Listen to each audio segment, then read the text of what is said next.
All right. It's the episode we've all been waiting for, but not looking forward to. The first episode following another Kansas early weekend loss in the NCAA tournament, making it 4 straight seasons not getting out of the first round. Lot to unpack in tonight's show. We've got to talk about the loss, the season as a whole, obviously the massive headline of Bill Self's coaching tenure decision looming over the program, what that means for not just next year, but the future of Kansas basketball. We've got so much off-season stuff to get into as well. Who's staying, who's going, who's coming in. Keegan Russell, Austin Eckert, Spencer Gray here with you guys. And of course, we got our guy Jayhawk Edits with us tonight as well. JB will probably be hopping in here at some point too. This is a no holds barred, free for all. Let all the emotions, the hot takes, the opinions loose tonight. If you're joining us live, YouTube, Facebook, Twitter, comment section is open. Make sure you smash that like and subscribe button below as well. We'd appreciate that. Let's just get into it, fellas. First off, how's everybody feeling now? Like I tell everybody, after a Kansas loss in the NCAA tournament, I have a 48-hour mourning period where I will not give hot takes and opinions until my emotions have cooled, depending on how the game goes. But I've had several days. My opinions have changed a little bit in the last couple of days, so I have all sorts of stuff I want to get into for sure. But where do we start? Where should we start? Do we even want to talk about the game? Yeah, might as well. Yeah. I mean, just gut wrenching into it. A game that we probably easily should have won the entire game as the better team. Just nothing at all goes our way. Missed every shot. Couldn't pass the ball off an inbounds, under the goal. Nothing was working. St. John's just stifling, suffocating defense at all times. One of the ugliest basketball games I've seen. Sloppy on both teams. You get down huge in the second half, and of course, massive, impressive comeback, pretty much led by St. John's just fouling the crap out of us for 10 straight minutes. Get all the way back, the excitement, seeing Bill Self do something we've never seen him do in his coaching tenure, which is foul at the end of the game to keep the game going. We just don't ever see him. And then it all goes out the window in the most perfect way possible to somewhat this. I think the final play of that game completely summarizes the season as a whole. El Marco gets blown by on a easy one-on-one defensive effort to a wide open layup at the buzzer. No team defense, nobody paying attention. Darren Peterson looking the opposite direction. Like, to me, that play summarized the entire season for me. And here we sit. Well, I'll kick it off with a defense of El Marco Jackson, which is crazy for me. He has gotten a ton of flack the last couple of days because he has. But still one of the better defenders on this team. So. Yeah. So here's what I'll say. He's been all year a pretty good one-on-one defender. I don't really blame that last possession on him. I blame it on the decision to foul. And I don't even really think it was a decision. The first foul they did was really early in the possession, and you saw Bill Self kind of yell at him because I think that was a little super early. It was like instant. It was one of those like you're down 3 with 6 seconds left. You need to get the ball back. The problem with fouling all the way into the bonus is that El Marco cannot be physical at all. He cannot. He has to play clean, hands up defense, otherwise foul, bonus, free throws, right? And so I think that decision led to it kind of made El Marco a little bit handcuffed on that last possession. So I don't really blame that on him. I think Darren missed a kind of a rotation over. Obviously it could have left, if he left the corner guy open, that could have been a 3. Flory got away with a really bad goaltend earlier in the game, and I think that might have played the decision of him not challenging it at the rim. I think he had a decent angle on it, so part of me was thinking, okay, maybe he doesn't want to foul him on the way up, or maybe he doesn't want to get a goaltend. So all in all, I think it was just a bunch of freak plays. In a game where we really stunk most of the game, I don't necessarily think that last play was the worst of the game. I really don't. I think it was just a lot of a lot of bad things happening in one possession. All at the absolute worst time. Yeah, at the absolute worst time. But I really had faith at the end. I mean, I thought that comeback was great. I thought Cole gave us excellent minutes. And I really, really hope he comes back because I don't know if he will or not, but I hope he does.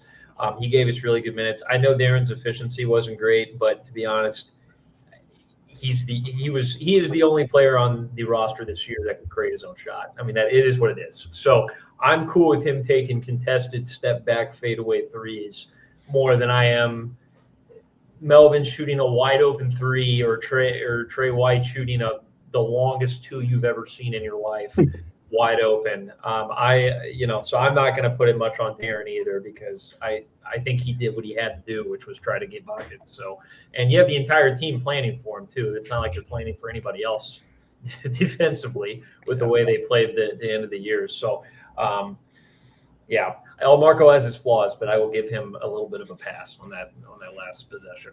Yeah, had they not fouled instantly the first time, and then obviously, like I think it's when you're watching from the couch and then talking about it afterward. Hindsight, it looks super simple. Yeah, we should have. Yeah, I think they had 4 fouls to give before the bonus. Yeah, and the first 2 just were way too quick. They didn't let him run any timeout. yeah. And obviously, like looking back, you can go, Bill, why the heck didn't you tell them? But in the heat of the moment, sorry guys, we got 4 fouls. Get him, because had he been able to been physical, you could have fouled him right before the layup. And then now they're trying to get a shot off with maybe a second and a half left. Yeah. So definitely miscues there, which again, I don't know how much that's coaching versus execution of players on the court. Jayhawk edits, I'd like to think that had El Marco not been subbed in for Cole, maybe that final play goes different. But to me, I think that at least in the heat of the moment, the way the game was going, that was the first thing I think the fans jumped on of, what the hell are you doing, Bill Self? You're bringing in a guy who's had a horrible game, has these big, poor defensive moments throughout the season and miscues, has been sitting on the bench for 10 minutes, and you're bringing him in for the guy who, albeit, isolated scenario, not as good of an on-ball defender as El Marco, but the guy who got you back into the game and is by far the most athletic player on your team. What was going through your mind when you saw that switch? And obviously hindsight, we would probably change it up or even put Melvin on the ball instead of El Marco. Yeah. Yeah, I mean, I was surprised that he put him in, but at the same time, I feel that Bill Self has really trusted on Marco Jackson this year to make some defensive stops, either late in games. He did 2 nights before against Daniels. Yeah, so late in games and then during crucial parts where Bill Self feels like he needs to make a play defensively, he's trusted him this entire year. I thought, Cole Rosario, he's a bigger defender. He might not be as good as an on ball, but he has more length than Jackson does. So in that situation, I would have preferred Rosario. But too, also, I mean, there was zero. The whole defensive alignment for that final play was really weird. I mean, they clearly just didn't want to give up a 3 because they fanned everybody on the perimeter or close to the perimeter. But I mean, I would have much rather, if Kansas had lost on a buzzer beater, I'd much rather have them losing on a, Zuby Ejiofor or Bryce Hopkins 3-pointer than a drive to lane because there was no coverage at the rim. Maybe they could have played a little bit better, no middle defense, and then you put Mbaya potentially around the rim so it provides some type of resistance. And you guys, I could be wrong, but Verduga had 4 fouls, right? Or was that Mbaya? Yeah, because he also had just fouled in one of those moments before. So that could have been a reason why he didn't want to put Badunga on the perimeter. Sorry, around the rim, because shot doesn't go in, you go to overtime. Badunga would be playing in overtime, whereas some weird instance where, let's say Badunga does commit a foul here. I mean, likely the game would have been over, but let's say Darling missed both free throws and you go into overtime. Well, Badunga would not be playing in overtime. So I think that was a little bit of Bill Self's reasoning, was he didn't want to get Badunga in another foul if overtime happened. But I thought the coverage was just so poor. I mean, for those of you guys who are watching, gosh, right now, like this is terrible. Look at, you got two guys, Darren Peterson and Melvin, out there on the wing. Good Lord. Both watching the ball go right past them. Look at all that space. All that space. I mean, it could have even. You're so glued to his man, who's not a 3-point shooter whatsoever. No concern there. Like, this just the total lack of awareness. Now, Zuby made a great, try to come up for a high screen to get Flory out, which was fantastic. So the recovery was slow, but I mean, like, to me right here, this picture summarizes the biggest issues KU had all season, and I'm saying that it is team defense with Darren Peterson on the court. You'll take throughout the season, you'll take a lot of that because Darren's the best player in college basketball, and had he had a full normal season healthy, we probably would see more. But the lack of chemistry defensively that this team had, that was not the only. Like, there were several moments coming down the stretch where you're watching Darren tell this guy to switch over because he's lost sight of the ball, because he doesn't know how to move in the team deep. Like, as a one-on-one defender, Darren's really not that bad of it. He's probably an average to slightly above average on ball defender with his athleticism and basketball IQ. But like team IQ, he was always in the wrong spot. He got switched on to Zuby. Zuby did what exactly we thought he'd do and scored on him. I actually got the foul on him, I think, too. So like that to me summarizes all of the miscues this team's had, is the lack of team chemistry with Darren Peterson on the court. Had Darren, and I'm not even saying take him off the court, but had Darren not been on the court for that, and it's any other guy on that bench, I don't think that play ends in a layup, in a made layup, because we saw KU without Darren Peterson played some of their best team defense the entire year. They were more than 10 points better defensively without Darren Peterson on the court. So, like, to me, looking at that, it's just a culmination of Darren didn't know where to go, team didn't know what to do, because they hadn't played enough, quality minutes together team. But Austin, hop in here. What do you got? I mean, I really don't know, to be honest. I wanted to rip all the hair off my head after the end of the first half. I mean, just a hard game to watch. I mean, I do commend KU for fighting back late in the game, but I mean, it just wasn't enough, and nothing but pain right now. I mean, and both of the guys, explained the game pretty well, so I don't really have much to add. Yeah, I don't want to dwell too much on the game now, because looking back, like, I mean, I texted to you guys, as frustrating as the loss was, the way it went down, how many of us really felt confident we were getting past the Sweet 16 anyway? Not that really matters in the grand scheme of things, because a loss is a loss and only one team is going to win in reality. But I didn't have us beating Duke. I didn't have us beating Michigan State, if we even made it that far either. But it's the fact that you had the game, you fought so hard to come back, and the game was right there, just to get it taken away from you so fast. Like, I almost would have – I know the other guys, other podcasts have talked about, would you rather lose in a blowout or lose in a close game? I'm almost like I'd rather lose in the blowout, because I knew there was no hope to come back. The fact that they come back and then blow it immediately makes the loss even worse, in my opinion. The pain more real. I think a blowout loss. I mean, it was looking like a blowout loss. I guess we'll talk about it later. But for the I guess Bill Self doubters, or people who have been on that train of these 3 years have really been all clumped together as the same, mediocrity. I think a loss in a blowout fashion would have probably spoken more volumes to, like, oh my gosh, like, this 2026 team is literally the exact same team as the 2024-25 team, But I think because it was more of a comeback and they fought back, I think this year's team will probably have a little bit better of a reputation. But I know one thing. I mean, it's always possible in March, but man, I just can't see St. John's even keeping the game within 15, 20 points against Duke. And they're gonna get the whistle too. I mean, did you watch the TCU game? I mean, if you breathe on Cameron Boozer, it's a foul. Yeah. I mean, we gotta talk about that too.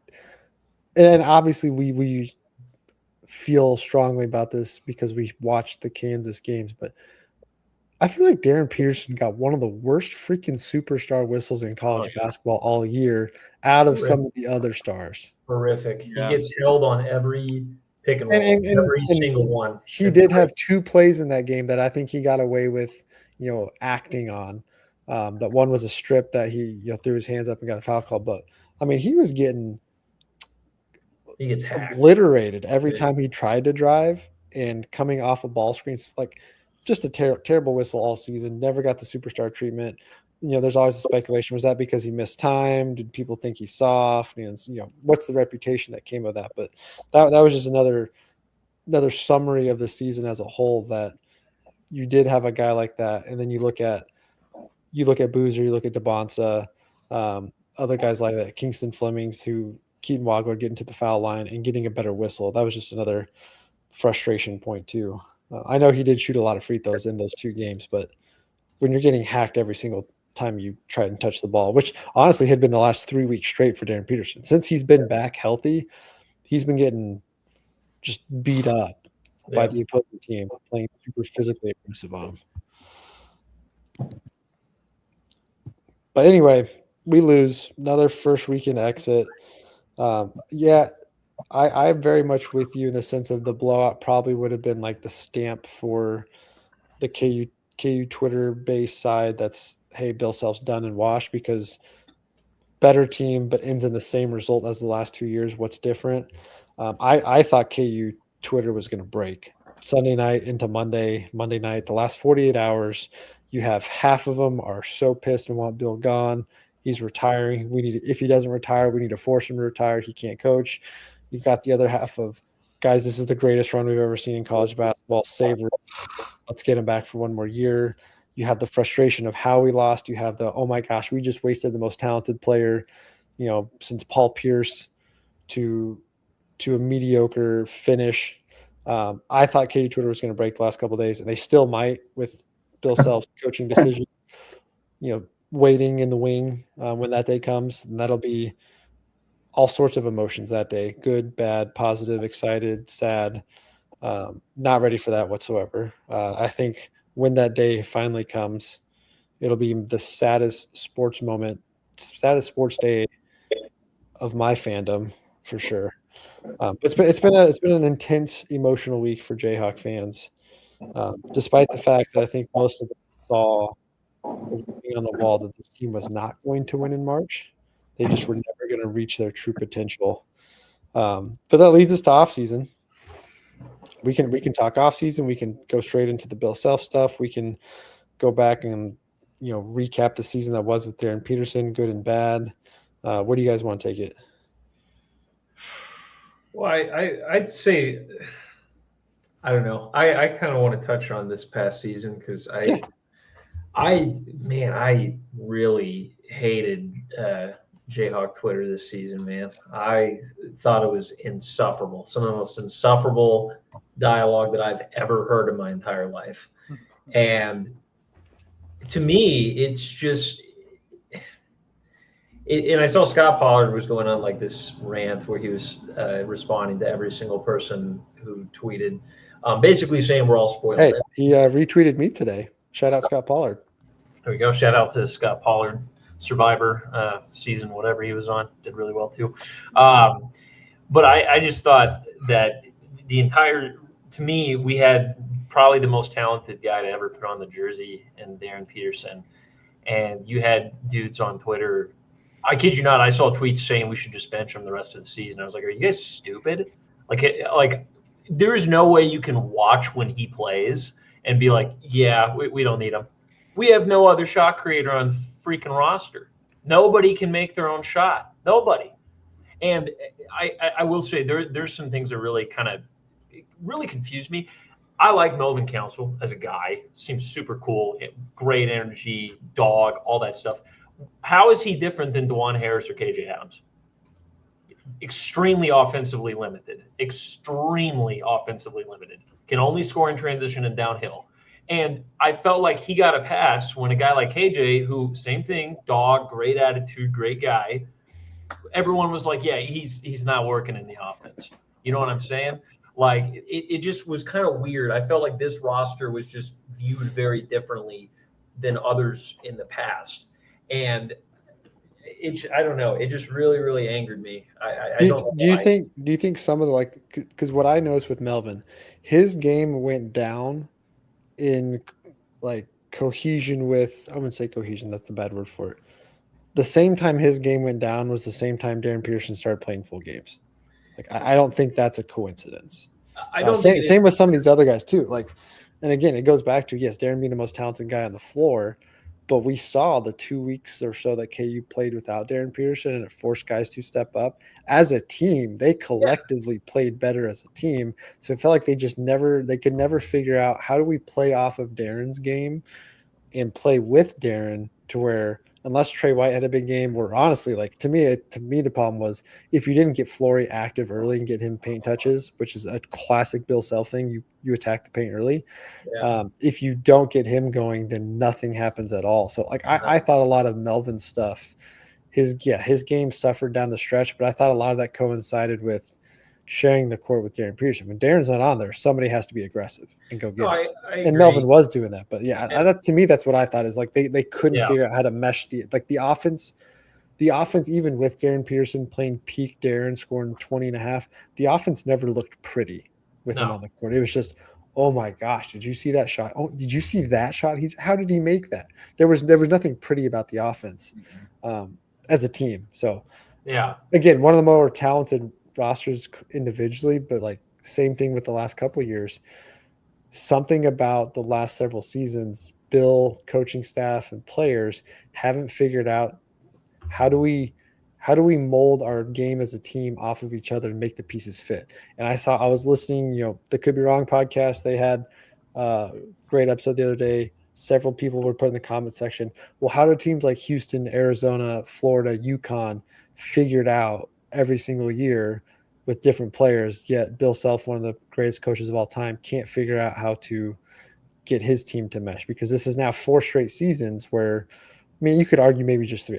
I thought the Kevin McCullough year before injury, they were fine offensively with Jalen Wilson. They kind of figured it out. They had an identity. But the last 3 years, it's like individually you have some really nice pieces, but you can never figure out how to make them mesh together all at the same time. Trey White, Melvin Council, great middle part of the season. Darren Peterson comes back, non-existent. Now, Flory's game looked pretty good with him, but I think that's coaching, man. I really do. You cannot add. There's just shout no out reason. New Testament Christian. Appreciate the support. There's no reason you can't add a dynamic offensive talent and not learn how to play with them. I just don't really understand how that doesn't click with anybody. Because in like you saw it even in like the plays ran, like I felt, and one thing I will say about Darren's game, he's not great off ball and he's not great getting open. He doesn't play well with really aggressive ball denial, which I did notice. Which we definitely saw that. You didn't see a whole lot of high pick and rolls with him and Flory, which I thought could have been really great. You didn't see.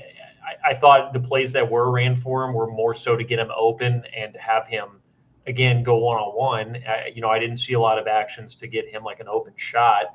And maybe they're thinking, okay, he can just get his own shot anyway. But it's like, well, you got to make it easy for him because otherwise he's going to exert all his energy on offense.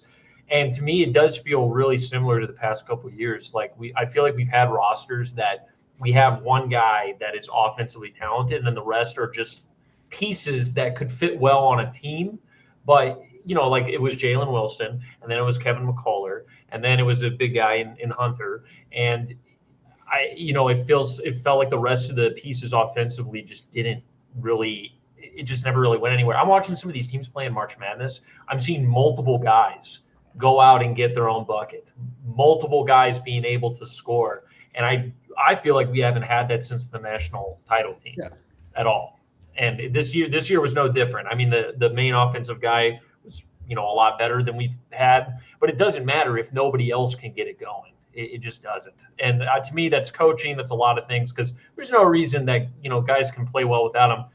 Play the same when he's there. He's just another guy on your team. Like, incorporate him into the office. I don't see how it's challenging. I just don't. Other teams, every other team in the country seems to be able to do it. So I don't know why we can't. It's very frustrating, because it's been like 3 years of this. Yeah, which is leading a lot of the fan base. Like, that's why you said Jayhawk Twitter was insufferable this year, and I think for sure. I think some of that is the trauma the last 2 years have brought with the Hunter Dickinson era of just depression of watching this team play, hating each other, especially last year. Last year was just how many times we talked about this year that last year's awful team still better than half of college basketball, by the way. Again, not to our standards, but to the rest of college basketball, still a good team. Yeah. Just the frustration of that, I think, made us all start this year from a different emotional stance of, if things go bad, we're immediately, the house is on fire. Like, I mean, JB, we make fun of JB all the time for his "you're done" Bill Self rant from last year, been over a year now. And so I think all that frustration culminated into this year when everything started to go bad. It's like you jump into that, but then you can also see here and go, this is now 3 years ago where Bill Self, one of the guys who's one of the most creative offensive minds, one of the best out of timeouts, one of the best game adjusters, hasn't been able to figure it out, which has then led the fan base to, it's not that Bill Self's not a good head coach anymore. It's can he adapt to today's college basketball needs? Today's college basketball does not run the high-low pick and roll offense, go through a big man. It is all about spacing, shooting, driving. And we have not had that. That 2022 national championship team figured out how to get there eventually by the end of the season. Yeah. But you had Ochai who could go get a bucket. Remy Martin, instant offense, even though it took the entire season to figure out. Dave, you could pull him up off the block and move guys around. They just had better spacing. And so it has led fans to wonder, should Bill Self still coach? And that's a whole conversation we're going to get into here shortly.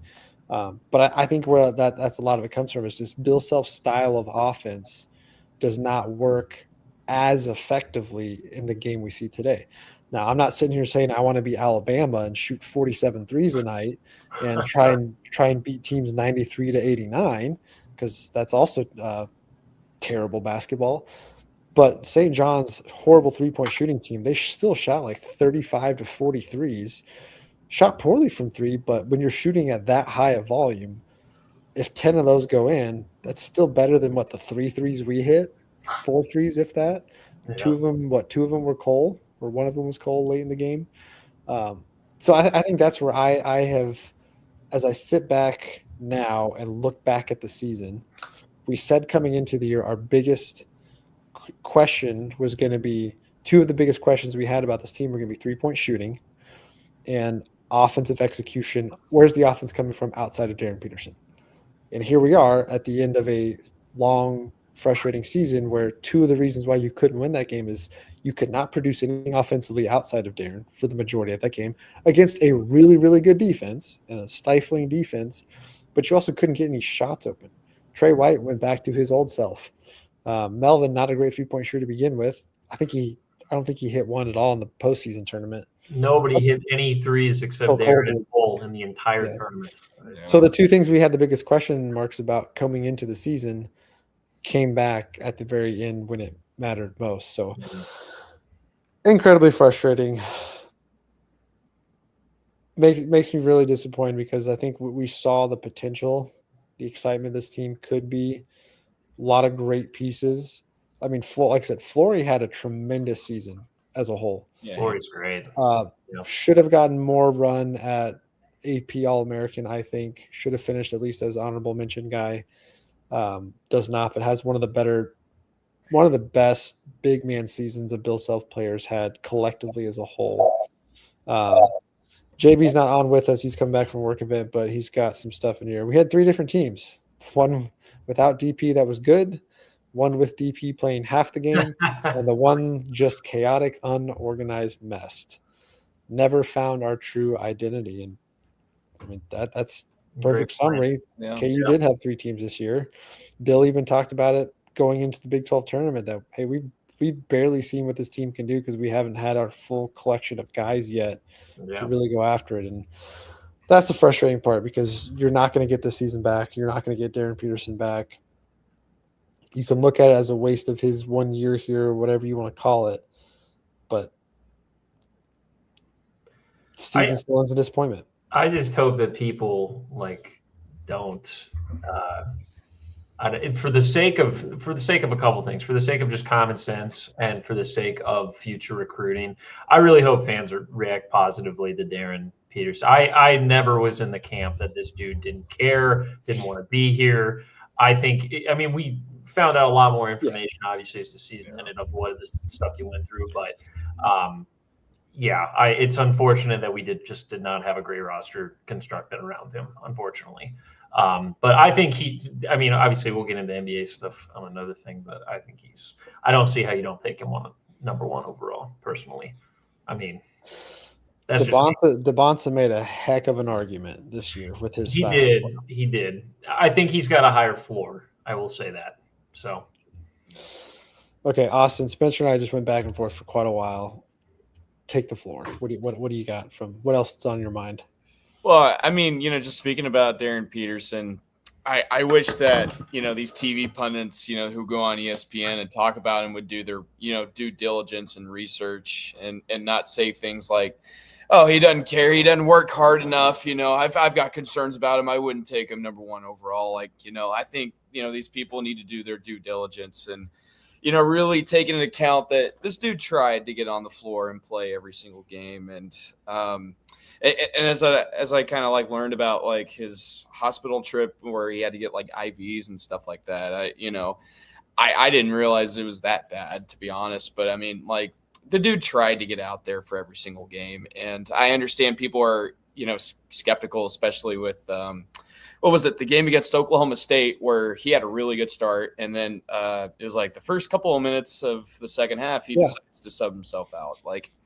I don't know. I don't think he would sub himself out if he didn't feel good, or if he did feel good, I should say. So it's I get it. People thought, oh, he's protecting his draft stock, all that crap. I don't know. I think he wanted to try and play as many games as he could. And I think, I mean, he was pretty honest and said during one of these in the last couple of weeks that there was a mental aspect that he was there were times where I just mentally didn't trust I could do it.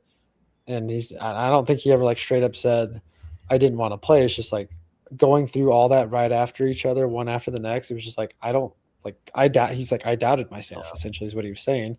Right. And so that could have been some of it. But I mean, it's always going to be remembered as what could have been.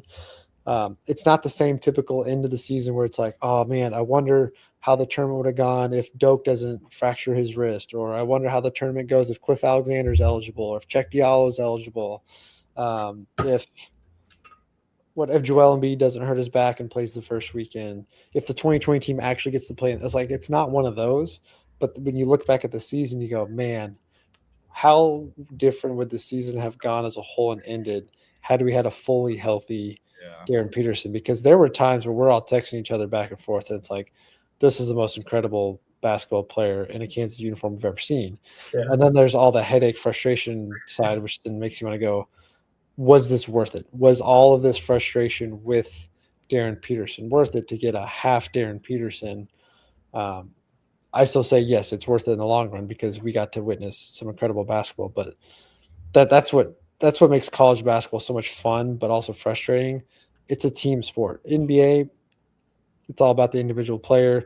Most fans are not fans of teams per se; they're more fans of an individual. But the college basketball level, we're just so used to now, one and done roster turnover every year that you got to win now. And I mean, that's the way the NIL era is. That's just the way college basketball landscape is now. It's what have you done for me lately? And And Bill Self, traditionally, his best teams are the ones that have played together 2-3 years and developed. And I'm not saying that Bill Self can't develop players anymore, but the landscape of college basketball doesn't really allow you the time to develop those guys. And at some point, you have to move forward. Like Elmarker Jackson, perfect example. He's hit his ceiling, and his ceiling's not good enough to play at Kansas. Is that a him fault? Is that a coaching problem? I don't know. But we've now gone several years. I mean, even DeJuan Harris to a degree, KJ, where you've had these guys that are sticking around, but they're not getting any better coming back. Now, Marco coming off massive knee injury. He had moments that looked good this year, but same player. Bobby Pettiford, 2 seasons, same player, no development. The bigs have developed some over that time, but just more frustration. How come we didn't play Paul and Bia more this season? That's what I would like to know. Yeah, talk about a positive.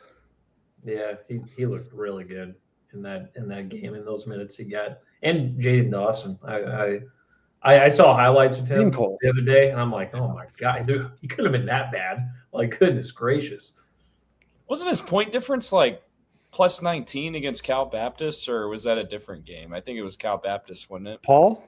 Yeah. I don't remember his plus minus. I know it was positive. Well, I mean, like, yeah, because I think we did a lot better with him out there in both games. And I honestly, I tweeted different look too, much more physical. I was like, why?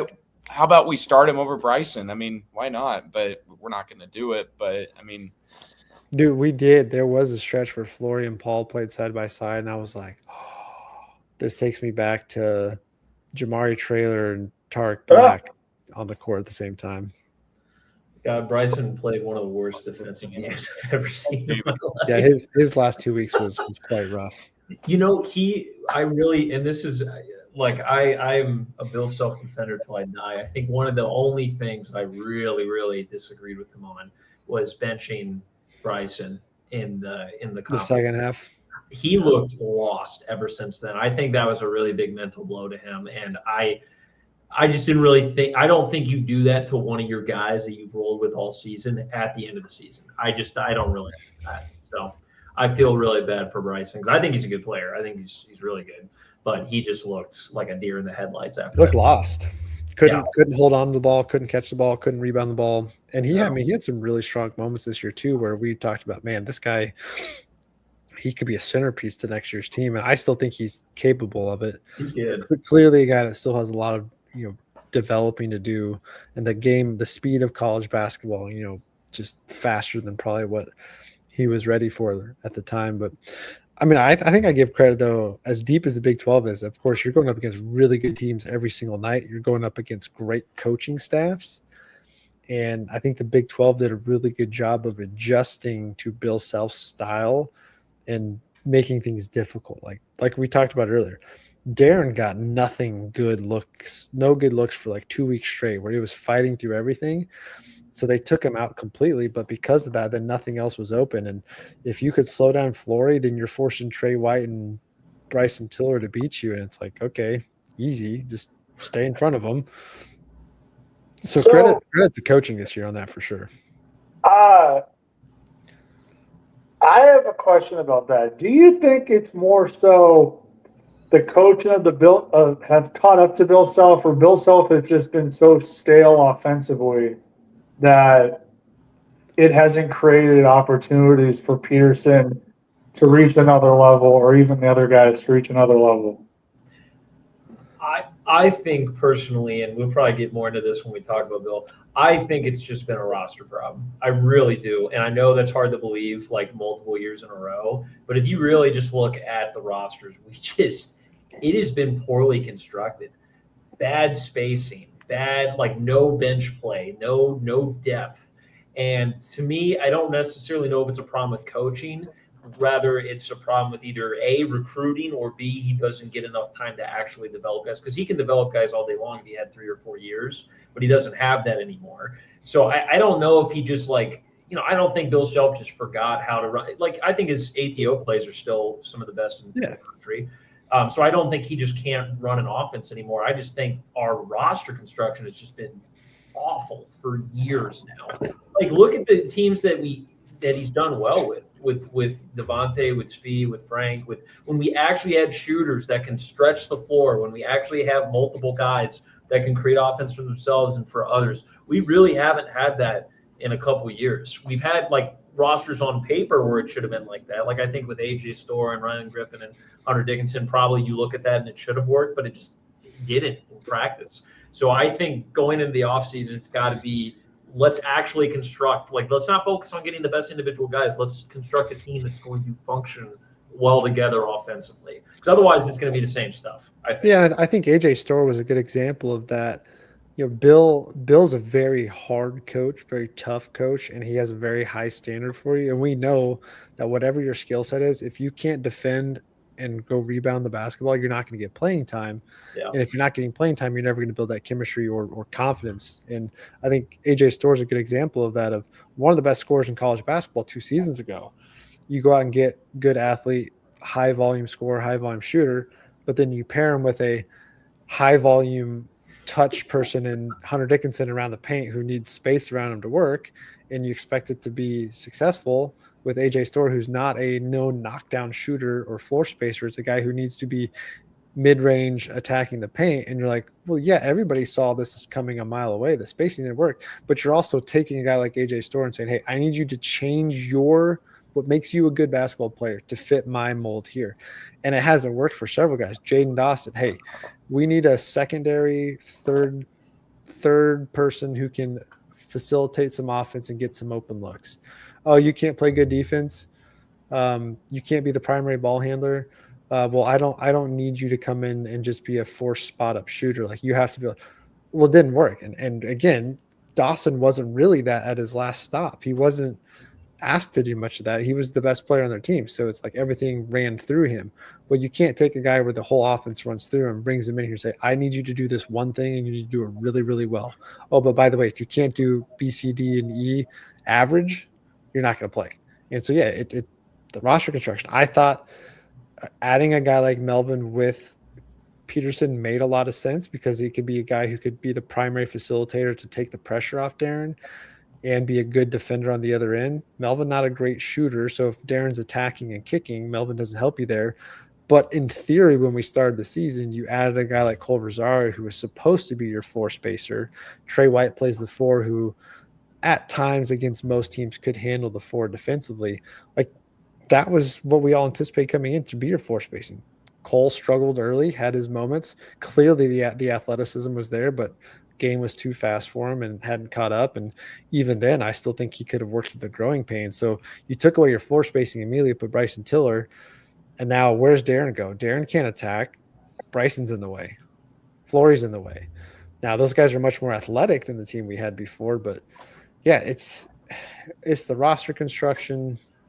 I think it's Bill Self's play style too. He's never been, I mean, outside of, I can think of maybe since Bill's been here, the 4-year stretch of maybe 2015 through 2018.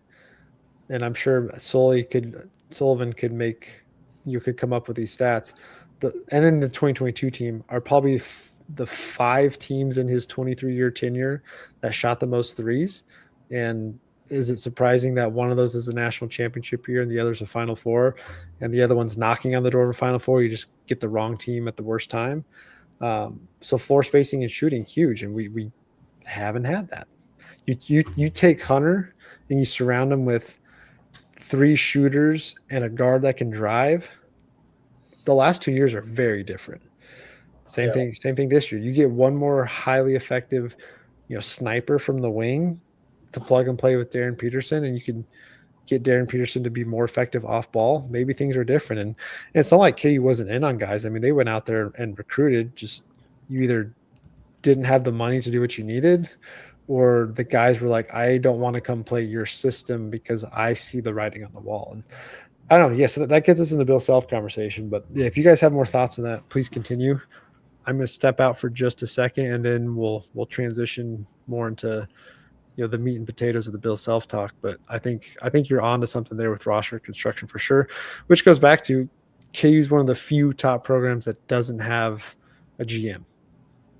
And clearly it's working for other teams. It's not working for you. I would like to think that's more of a Bill Self thing. And I'm not saying that he's stubborn or stuck in his ways, but there hasn't been that often in Bill Self's tenure where he changes his approach. I thought this year we saw bits and pieces of him changing, coaching differently, throwing guys out there, giving them a longer leash, but that's a massive need moving forward. Okay. Talk amongst yourselves. I'll be right back. I mean, like, the biggest difference I see with, I guess the national championship roster and then the past 3 rosters we've had, or 4-year rosters, the last 4 years, the national championship team, those guys had been together for like 3 or 4, maybe 5 years. Yeah.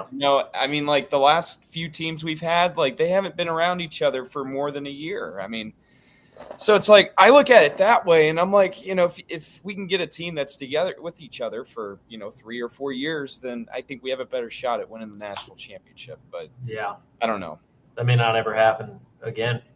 I just don't think, I mean, if Bill comes back, I mean, he definitely needs a GM. I mean, he can't do this by himself. And then, I mean, he commented on it, I believe, last offseason and was like, everybody says that, I should hire a GM, but like in reality, I'm the GM, but like you need another guy, in there that can help you figure out what you need. Because, I mean, like you said, we haven't had any, bench players that have really come off and have, put up, 10 points when we needed them to or something. I mean, our bench has been really stagnant the last 3 years.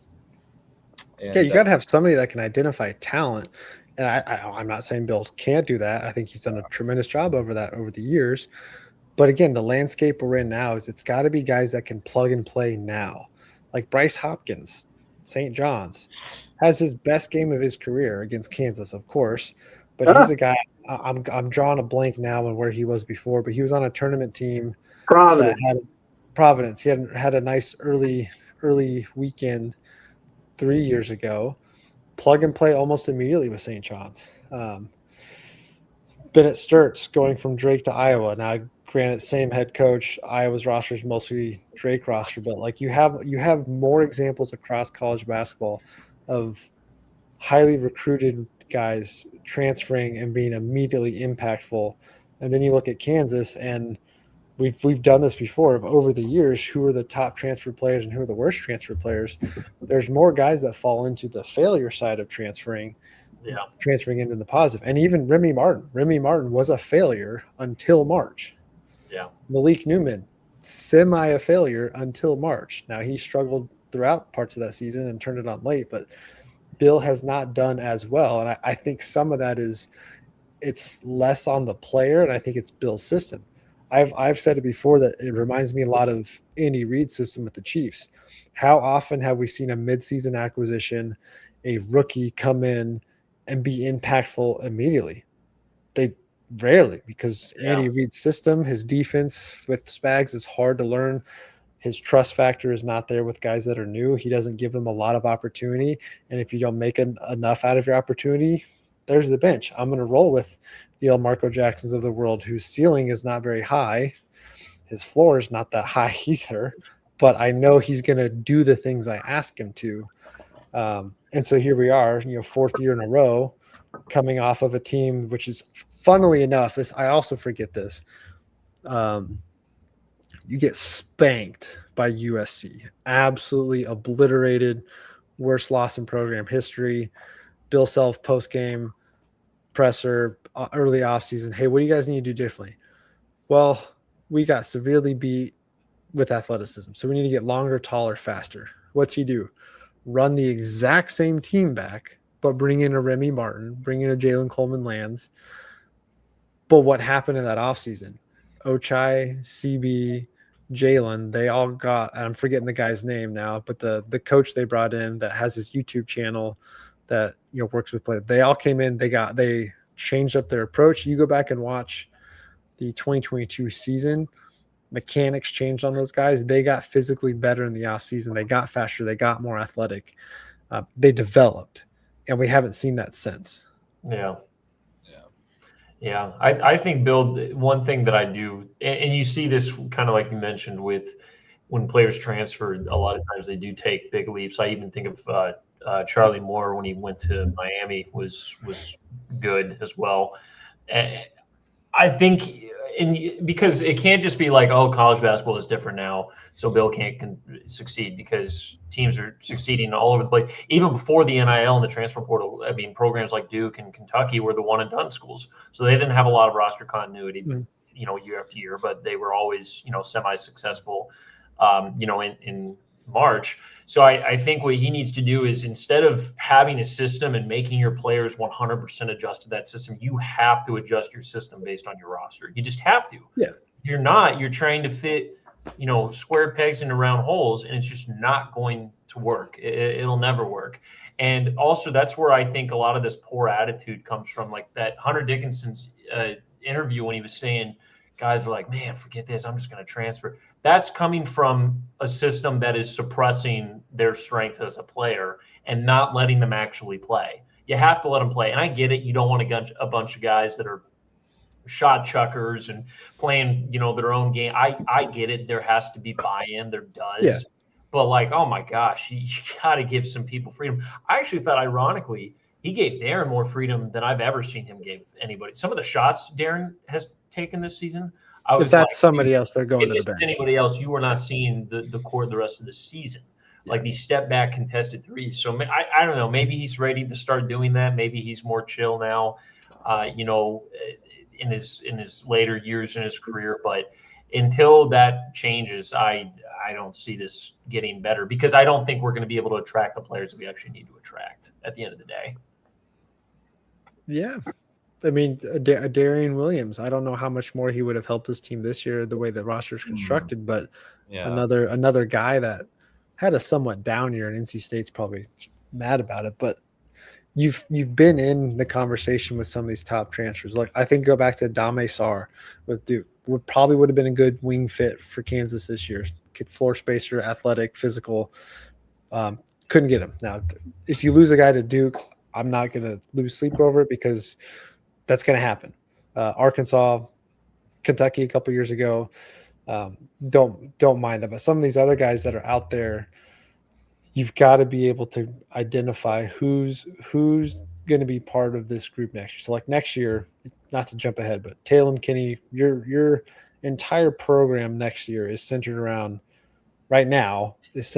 Talon Kinney, potentially Flory if he's back. Now, if you go get Tyron Stokes and he commits, then we're talking a little bit different strategy here. But like Bill even talked about it, I think it was at the end of last season or early on in the off season, and like he said, well, we got to stop worrying about next year's recruiting team. Like, we're still obviously going to recruit for next year, but I got to go get the 10 to 13 guys that give us the best chance to win this year alone, regardless of who's on the roster. I got to get 13 guys that give us the best chance to win this year. And that's just 3 years in a row now that he's basically said that, and it has all resulted in the same thing. Early weekend exit, where all of your flaws as a team show up in the worst possible way at the worst possible moment. So that's where I understand where the fan base is going. Yeah. All right, Bill, you've had one of the best runs in college basketball history. Easily can argue top 5 head coach of all time, best coach in Kansas basketball history. The game has changed enough to the point where your style is no longer effective to the standard that he and Kansas have set for the last 23 years. Now, a whole different world. This would never happen, but let's say Kansas fires Bill Self. There are 365 other teams that tomorrow would fire their head coach, except for, there's maybe 3 teams that wouldn't, but they would be calling Bill Self tomorrow and say, hey, blank check, come to us tomorrow. Here you go. So that's where we as fans are spoiled. We've been spoiled for 23 years, of course, with Bill Self. But this is now 6 out of 7 years where we have fallen severely short of Kansas standards. And at some point that adds up and takes a toll on you as a fan, takes a toll on you as a coach, which is where I think it's now feels more real than ever that Bill Self could retire and be done, because at some point you have to look in the mirror and go, is is it worth doing what I'm doing for the same result every year, or am I going to change my approach enough to make this more enjoyable? If the answer is no, then yeah, it is time. And that reality, I'm not ready to face yet as a fan, despite the fact that there are so many who are ready for that moment to come. But that's the reality where we sit right now. Something has to change in this program to get us back to being consistent top of the Big 12 and consistent in getting to a second, third weekend. And we either need to see it from Bill or we need some sweeping changes. I will say, though, I don't think the grass is greener out there in whoever you bring in. There's nobody you can bring in, any name that exists currently, that's going to do Kansas basketball the way Bill Self has. So what does that future look like? And so we can dive into that. We can start into that now. Do you guys have any other thoughts you want to bring up first before we go coaching side, full coach? Yeah, I'll go with sorry about my camera's probably not going to be on for the rest of the day. I have some issues, like I told Keegan, like moved into a new apartment recently and Wi-Fi is not great. But quick shout out to you, though. But anyway, you have a sweet highlight reel that you took the time to put together about Bill Self. Yeah, so I put for those who are listening right now. I did a 2 hours of Kansas basketball in the Bill Self era. I did that last off season. And then I posted on Twitter, and then I got a lot of big names of the Kansas Twitter community was retweeting it, and obviously it's getting a lot of traction. Did not expect when I posted it that we could be seeing something like this, but like him potentially retiring. But I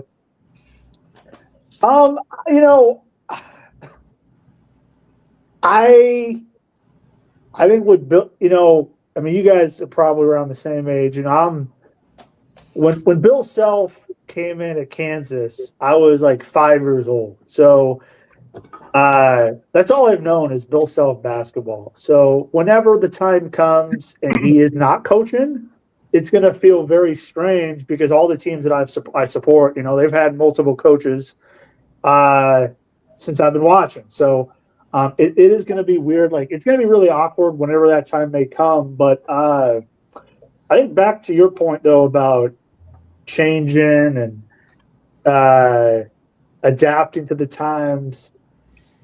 I do think that a GM, I mean, I know you guys have mentioned it. It probably at this point, if Bill Self if he's not willing to adapt to get into GM, I think he's putting himself in a tough position. And I know Nick Collison is like a name out there. I do think that they should try to get somebody, because I think that also goes back to the point of targeting the correct guys in the portal, targeting the right guys to play a certain style. I think Bill Self did a better job this year. Like, I think Trey White, Melvin Council overall, or better players than AJ Storr, Rylan Griffin, and if I guess you want to go down to Nick Timberlake. So I think he's getting better in that aspect of identifying portal targets.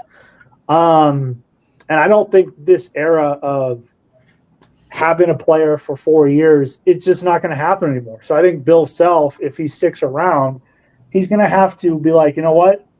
The days of developing guys that are going to be for 4 years in the program are over. So I think getting a GM will help that aspect. And if he doesn't want to get a GM, in the next couple years or however long he wants to coach, I do think it's putting the program a little bit of a deficit in terms of getting transfer targets. But yeah, I do think it I mean, in terms of roster construction, I don't know if a 4-round one would particularly work around Badunga, in the sense of, I think Flory is a little bit undersized at the 5. I think Bryson Tiller, we'll go on this path too. If he comes back, and Florida potentially moves on to a different program or goes to the NBA, maybe Bryson Tiller becomes the ideal 5. But I think Bill Self is kind of forced to play 2 bigs as long as Flory's there because, I mean, let's face it, Flory, he won Big 12 Defensive Player of the Year. I think he's a great defender, elite defender, but the lack of post moves that he has right now, where you can throw it into the paint and let him make a bucket, it's slightly improved, but I think it needs to be better for him to be your starting 5 to play around 4 guards. But I know I guess we'll see this year where like his athleticism I do think makes up for his lack of height. But there are definitely times where when he goes up against the 6'11", 7-footers, as just about any big man does, that those guys that are the physical style play still give him a lot of trouble. Like Zuby ate him for lunch. Flory struggled against Zuby. There were several moves he got beat on. I think Krivas with Arizona, tall, big, physical guy. But I mean, we said the same thing about Hunter. Hunter looked really good when he was going up as a 7'2" guy against 6'9", 6'8" centers. But then when he gets the 6'11", 7-foot guy who is 250 pounds of muscle, well, now Hunter looks like this tiny little scrawny guy that can't fight himself to a bucket in the paint. So, like, I definitely see that side. I think Floyd's athletic enough that you could figure it out. But I think for me, as I look back at the offense this year, and I texted it with you guys the other night too, the lack of ball movement was just staggering. Like, it was every play was just a run a weave on the outside, hope somebody can find a spot, and then dribble drive isolation, pray you can kick out and throw up a jumper. There was no screen side game. There was no screening. Like, the only screens and picks we saw were typically on ball. There was no, hey, let me get a backside screen so Darren can cut and try and get a lane open, or that Trey White can shimmy around. Like, there was none of that traditional, Bill Self basketball. It's like somebody said it earlier, has Bill Self's offense gone stale?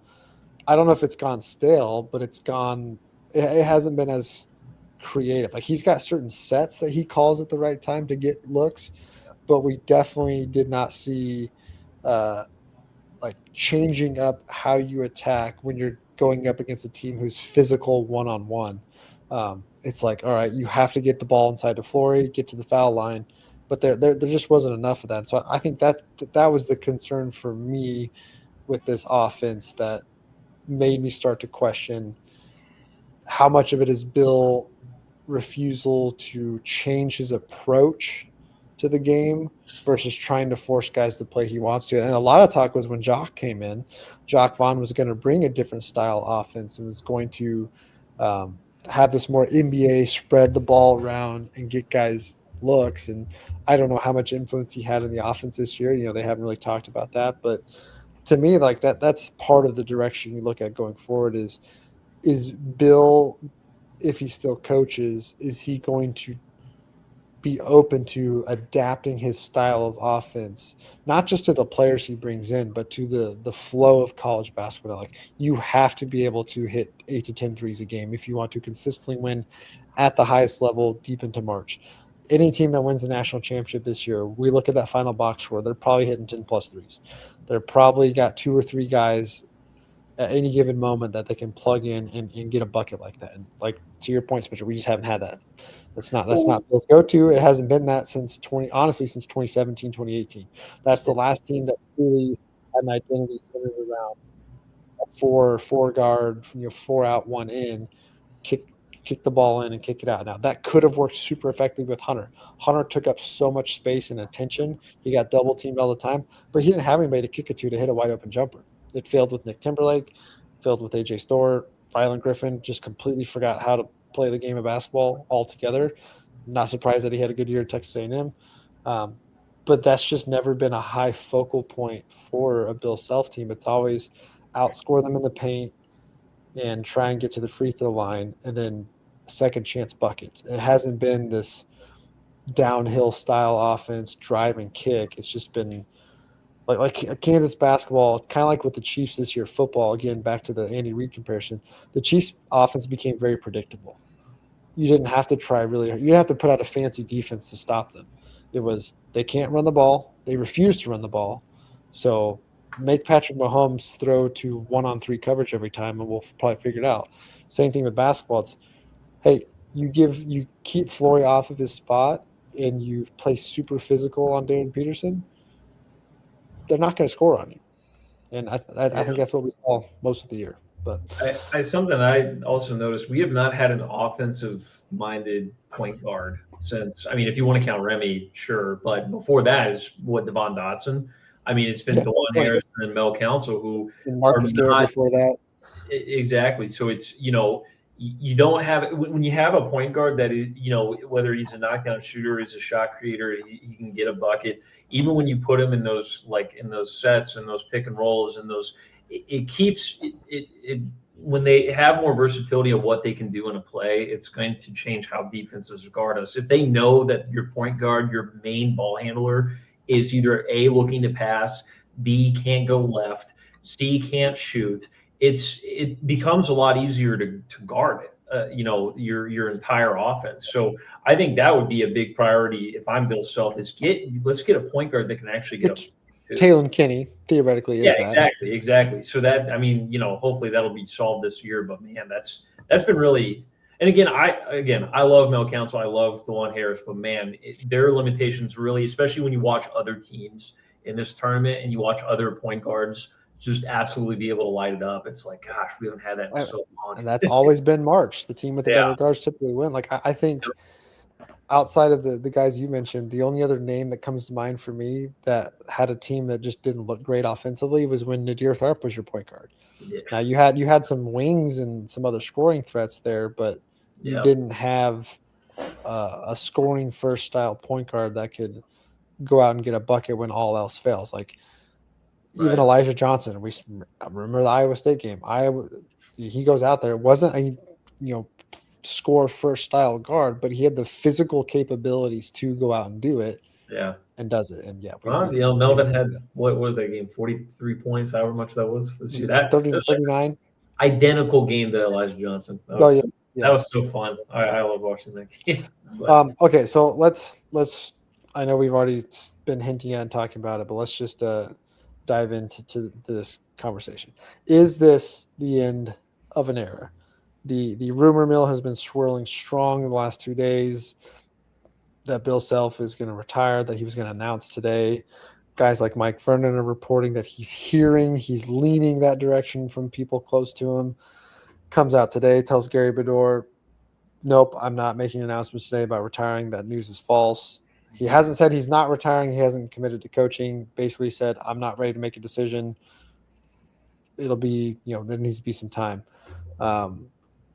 The sentiment, I think, across KU universe is people coming to the realization that was his final game. I think the majority, if you polled 20,000 KU fans right now, I think the overwhelming majority would say that was Bill's last game coaching, and they think he's going to retire. All the stuff we've heard in the last couple of days, all the stuff that's still to come, where are you guys sitting right now in that conversation? I don't really know. I mean, really, I don't know what to believe right now with the whole thing. And obviously, he also said that there's not going to be a timeline to this in terms of him making the decision. So, you also wonder, when is it going to happen? When are we going to find out whether or not he's coming back? I mean, I'm sure there's got to be a point in time where he's got to have to make a decision. And what's, unfortunate is we don't really know that date. I mean, if you want to guess, maybe the, I don't know, June 1st or something. I mean, if we're going to go and get somebody else, or if we're going to, hire the ninth Kansas basketball coach in program history, I mean, we've got to have some time to, evaluate all of our options. But I don't know, I've been mentally preparing for this possibility for the past 2 or 3 years. I mean, starting with, the first, health incident that he had that knocked him out of the Big 12 tournament and the NCAA tournament. I don't know. I mean, we've been going through this, the last 2-3 years, and I don't know. I feel like it could happen, but at the same time, I would love to see Bill come back for another year. That's my hope because me personally, I'm not ready for it to. I do think we need some buzzer beater context. loss. We need some context here.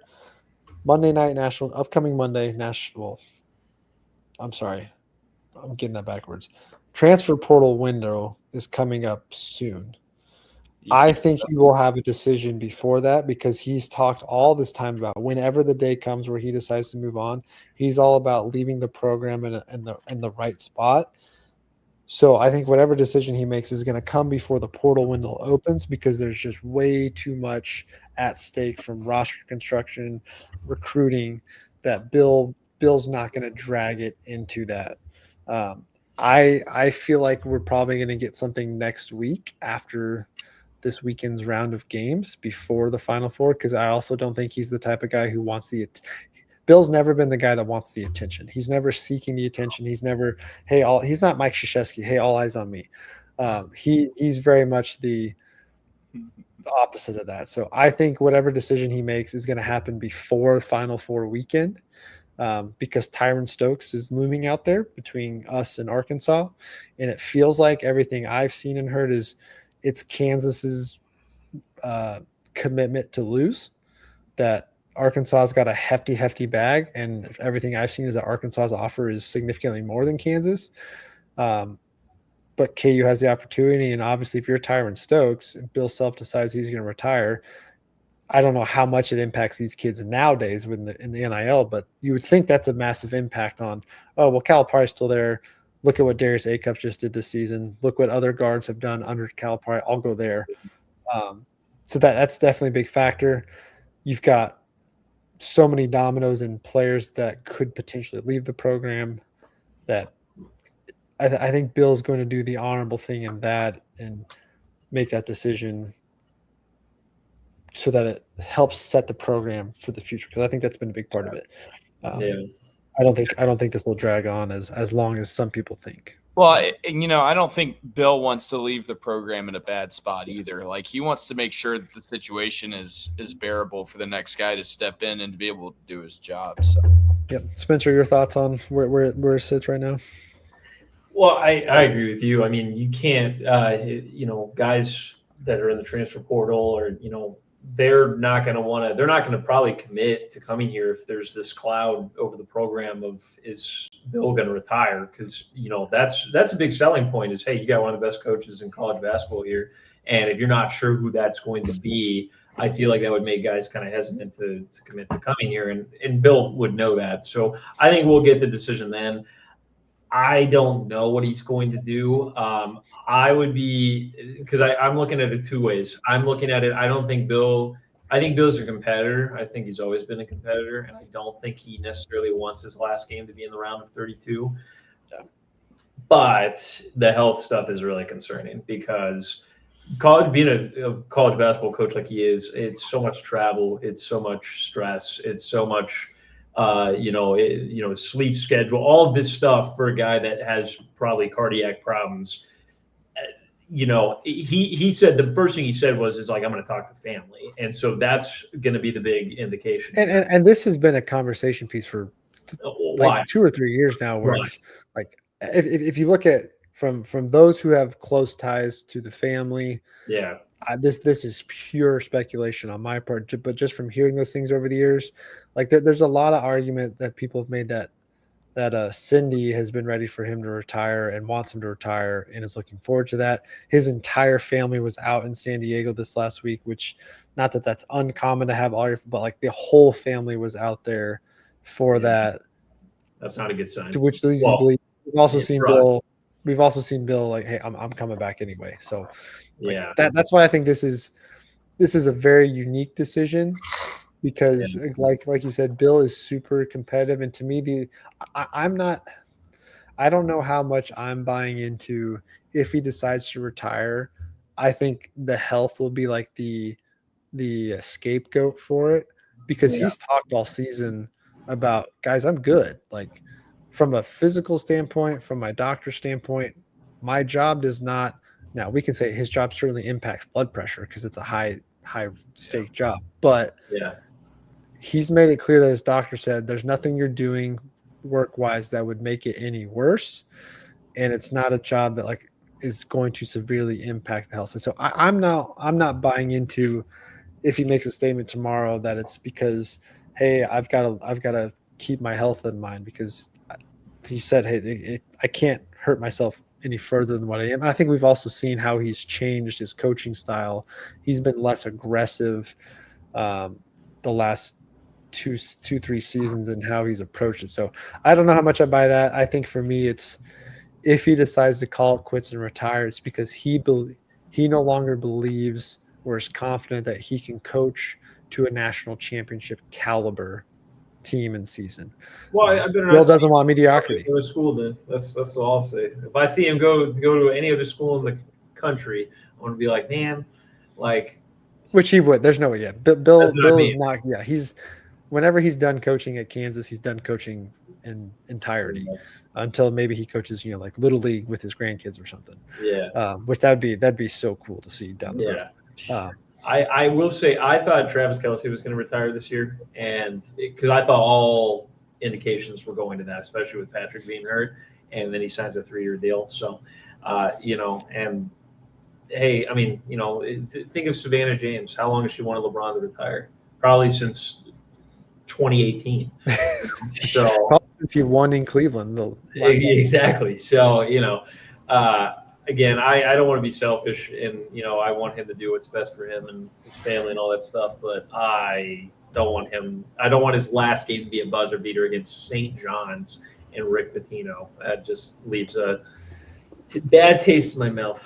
Personally. Yeah, and I think like it just doesn't. That's not how you go out. Like Coach K, he did the retirement tour. Had Coach K not come out and said he was doing like this was my final season, he got to a Final Four. You still think you probably retire after that. And yeah, that's why I keep coming back to it. Unless Bill doesn't think he can coach to the level he needs to be a national championship contending team, because that's the standard, then yeah, I think he walks away.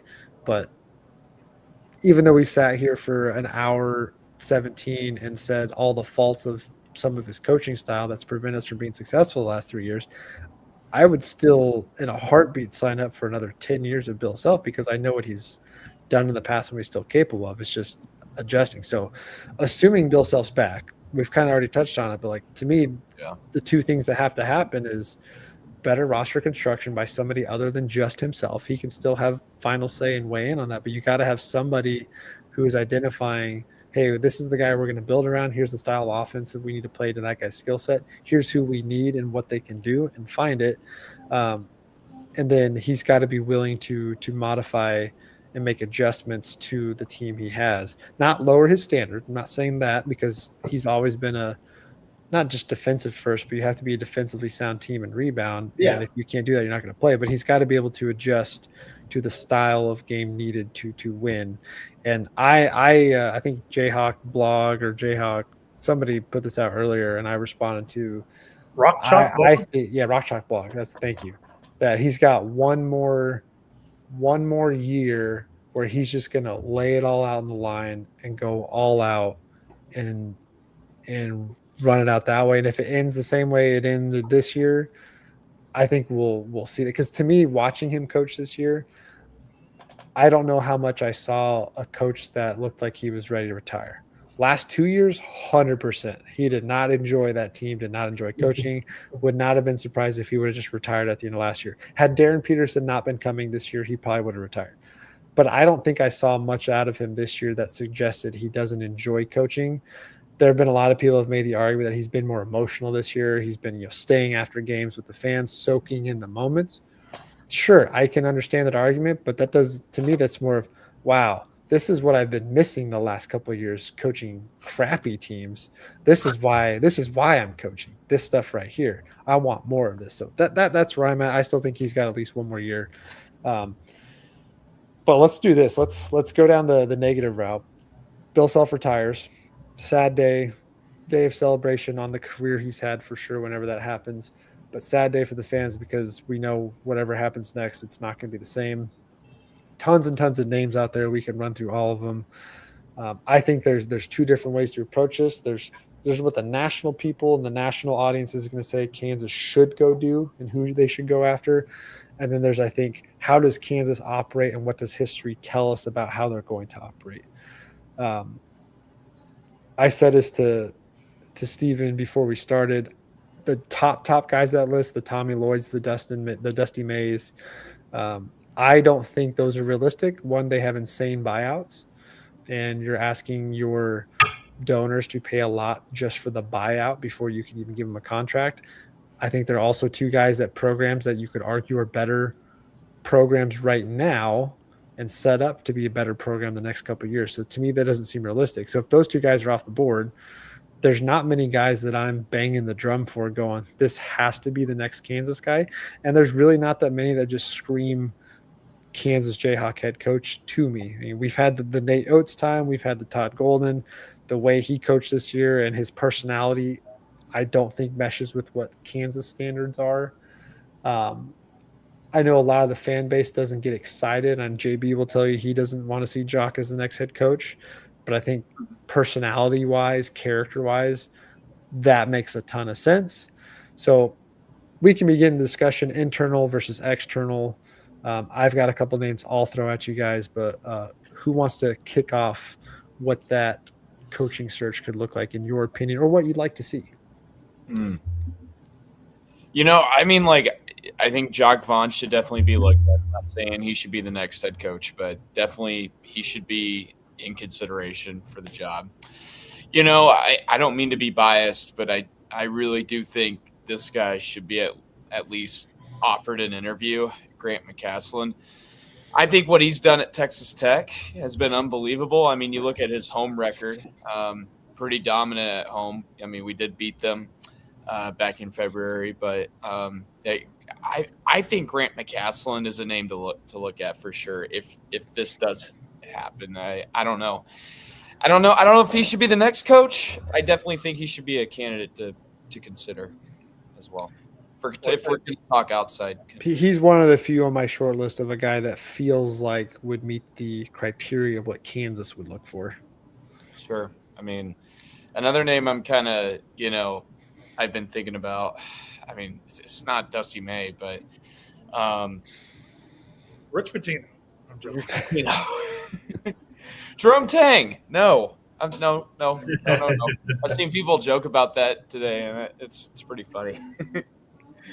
I'm kind of rolling through the list here. It's not going to be TJ Otzelberger, or he's not. I mean, I think we're I don't make it sure, but I don't think you're going internal in the conference. It's not going to be any guys on the back half of the career. To me, there's just not a lot of young coaches that make a ton of sense that aren't already locked up in something good. Like, again, I would be 100%, 1,000% on board with Tommy Lloyd.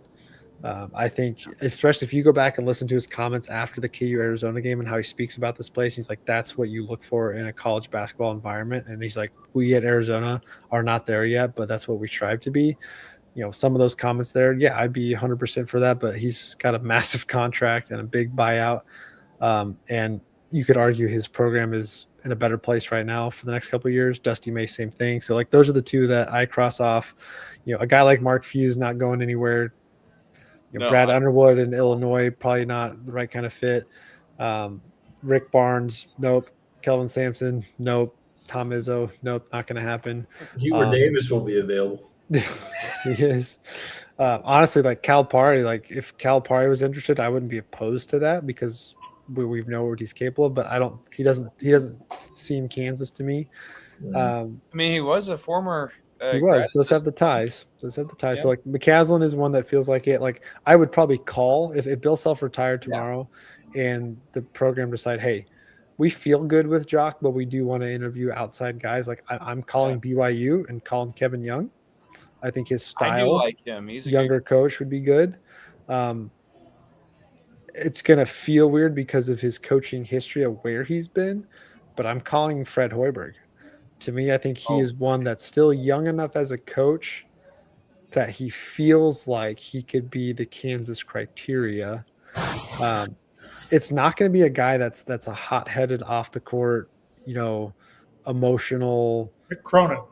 Yeah, it's not going to be a guy like that at all because that's never been a Kansas head coach. All the Kansas head coaches have been, not super mild mannered, but they've been insanely professional, very good in the media, well respected. They So don't Dan- have to. Dan They don't have Hurley- to. They don't have to. Yeah, they don't have to fight for your respect. They get it because of their demeanor and their character.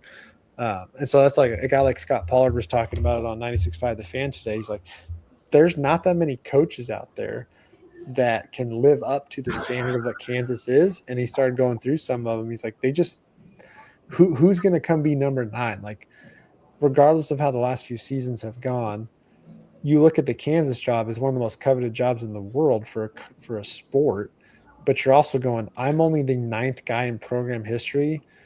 Those are huge steps to fill. And the only person who failed in that time was the guy who invented the game and was playing when the game had just become a thing. So like you're stepping into a program that has such high standards that could be super daunting. So you have to have the right character. You have to have the right charisma about you to take that on. And how many guys right now in college basketball fit that mold? Like Ben McCollum's another one a lot of people are excited about. I don't see it yet. I think he needs a full recruiting cycle without his own players at Iowa to show what he can do. There's not a ton of mid-major programs I look at that I go, oh yeah, that could be a guy in 1 or 2 or 3 years. So that's partially why I think I'm leaning more towards it's going to be Jacques or it's Bill's back for another year to get Jacques more ready. But Jacques just feels like the fit of what Kansas criteria is going to be. And after listening to Scott Pollard talk about it today, and I texted you guys earlier, I'm on board with Jacques because I think he would be able to completely change up the coaching staff on the bench as well. Because everybody else, I mean, the Bill guys would be gone. I think he'd bring in his own people and change the style of offense for sure. But like to me, that's the most logical scenario if Bill's gone. But McCaslin's up there, Fred Hoiberg's up there. I don't think Katie's going to go after any of the guys that are the super analytical style coaches. It just doesn't feel like Kansas because there's a tradition, there's a reputation to live up to as a coach, and I'm really struggling to find the guys that make sense. Yeah. Are you guys not afraid that Jacques Vaughn turns into Hubert Davis, or he turns into Kyle Neptune? Not Kyle Neptune. I mean, there's been obviously a history of internal hires not working out. I'll say this about Vaughn. I believe that his ability to relate to players who are only going to be at Kansas for 1 or 2 years, like one and done or a 2 and done, guys that by their freshman or sophomore years they're going to be going to the NBA. I'm confident that would be he'd be able to relate to those guys. The NBA like coaching record, I don't really know how much that. Yeah, throw that out the window. That doesn't matter. How much that's going to be like a factor, but I mean, it's coaching the egos and coaching the talent level. I mean, he was on a sideline with Kevin Durant, 3 Hall of Famers, coaching 3 Hall of Famers. I feel I would be more comfortable though, just if Jacques Vaughn if he replaced in Bill Self and became like the 9th coach, him doing that next season, I'd be very worried about. But if it's 3rd or 4th year under Bill Self, I'd be okay with it. That's where I'm still more on I think we have at least 1 more year from Bill, because I think Bill wants that for Jacques. I think the program wants it for Jacques, and I think he needs to be in the college game longer than a year. And honestly, too, like if you think about the interim coaches in waiting or the guys that are going into it, each year they're handed a little bit more of the program so that when the guy leaves, it's basically theirs already.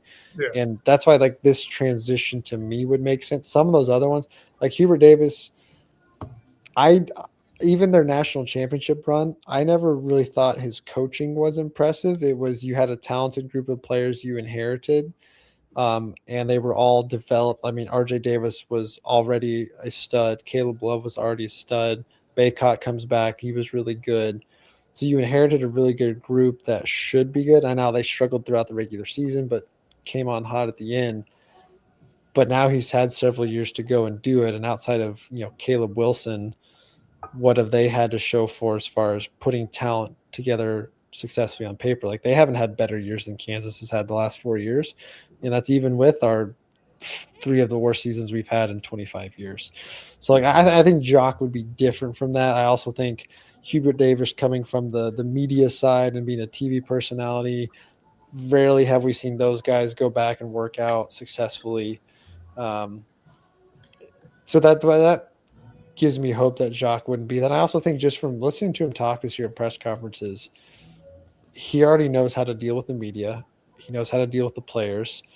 He knows how to relate to all parties involved, and he carries himself in that professional manner. And I think he would have the ability to put creative minds on the bench. Like right now, what I look at is, and again, this could be Bill Self's stubbornness, it could be his loyalty. KT's got to go. I truly do not understand what KT brings to the table from a coaching position. And this is not a dig at him as a person. It's just, what has he done as an assistant coach the last 10 years, other than be the bad guy theoretically before NIL was a thing? I don't know what he offers. Dooley was brought back, but we never really get any talk on what he provides from a coaching perspective. Doc Sadler has the best job in the country. Sit there, do absolutely nothing. Again, this is just from watching on paper. This is not being in practice or talking to anybody that sees behind the scenes. But what does Doc Sadler do on that bench? What does he offer to the program?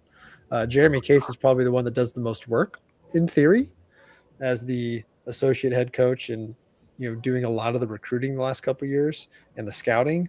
So he's the most involved. So I would think a lot of the fresh voice, and Tony Bland was, I think a good hire, a good guy to bring in this last year, another piece to it. But I think Jacques would surround himself with more modern coaches to today's style of basketball. Like, I've already been dreaming in my mind, I think, and Jeremy Case interviewed for Arizona State, by the way, so he also is looking to go elsewhere, which also to me indicates potentially that the likelihood of him being the next head coach is not likely. So to me, Jacques the guy. He calls up Aaron Miles. Aaron Miles is his top assistant, another guy who has had success in the NBA as an assistant head coach around winning programs. Does it get scary that 2 of your 5 best point guards of all time are on staff at the same time? Because if things do go south, then you're looking at 2 absolute legends in a negative way. Sure. But those are 2 really solid point guards who have tremendous basketball IQ and have coached elite talent at the top level. So I think that's where it starts. So that's what I'm looking at. If it's not Jacques Vaughn, you're going externally. This is not a good time to need an external search based on the guys that are out there. This was 5 years ago. It's a little different. But even a guy like Nate Oates, again, we've talked about, he's exciting, but does his style of offense really match up with what Kansas is as a program? I don't know. You're not going to win a national championship with the style that Nate Oates plays. Which is why they have, I know they're still playing, but they haven't made it to where they could be with the talent they've had the last couple of years. And just quick side note, losing LeBaron Philon, there's your offensive minded point guard. Oh yeah. He's cooking. That doesn't mean that he necessarily chose DeJuan Harris over Philon, but it was Philon's like, I need to come play and I need to be the guy. And so I was like, well, I got this dude who's a national champion who's been here for 12 years. You're playing behind him. Yeah. Jeez. I don't really have like a guy in mind, but I want them to take their time. That's been my only fear, is that they kind of jump right into Vaughn or jump right into, like, I just want an extensive search. Don't take the first option. Actually, figure out what's actually going to be the best available choice for us, because I do think you see, especially with like former players, I think you do see teams kind of just go right in. And like, it's worked in the past. I'm blanking on Duke's head coach name. John Shire. John Shire. Perfect scenario. You sit on the bench with one of the greatest head coaches of all time for a couple seasons. Exactly. And that, to your point, that if we get a couple years with Jacques under Bill Self, that could be, a more smoother transition. But Nolan Smith's the other one I have had start popping up. First off, you're not getting a former Duke guy to come coach at Kansas. That phone call's not like I don't see how that phone call happens. But he's a good example of one who really good in college, but has spent some time as an assistant coach learning the game again before taking head, and then has a tremendous first year. Somebody threw out Sharon Collins, which I was like, I feel like we're just going off of him being a player. I feel like people are just throwing out alumni at this point, which makes me kind of scared because I'm like, I hope he doesn't actually listen and just hires a random player that has no coaching experience. Sharon, to me, feels like one of those guys who's just an outside consultant you might bring in for stuff. Like he's at games all the time anyway. Yeah. He doesn't, to me, feel like he's coaching staff guy. No, I agree. You think Jock Sadler stays if Jock wants to coach? I don't think so. Like I've told these guys before from conversations I've had with sources and people that I know, Doc Sadler is here because of his relationship with Bill Self, and speculation. This is not me saying this, is speculation that he's here because of family situation needing quality health care. Oh, yeah. Not that he wasn't a good head coach or wasn't a good coach. He's been in college basketball a long time, but again, I don't know who can sit here and tell me what he brings to the table to warrant him being on a coaching staff, other than his relation. Like he looks like he has fun with the guys on the bench and cracks a few jokes here and there, but from an X's and O's standpoint and recruiting standpoint, I don't know what he brings. He's like that, the vibes, the favorite uncle, team's favorite uncle. But Curtis Townsend also is that. You don't need two of those. Norm was kind of that. I think Norm was much more involved in the X's and O's. I would kind of love to know more behind the scenes on Norm's retirement. How much of that was him? How much of that was KU, Bill, needing to, I don't know. I'd like to hear more on that sometime, but he's not the only voice on that team that needed to go. From our guy JB, who is not on with us but watching, so thank you, co-host JB. Not his style, but the best possible scenario is he does a retirement tour and gives us a literal year to do the search. No uncertainty for recruits. I'm not opposed to that. As Spencer kind of touched on it, taking the time to go through it.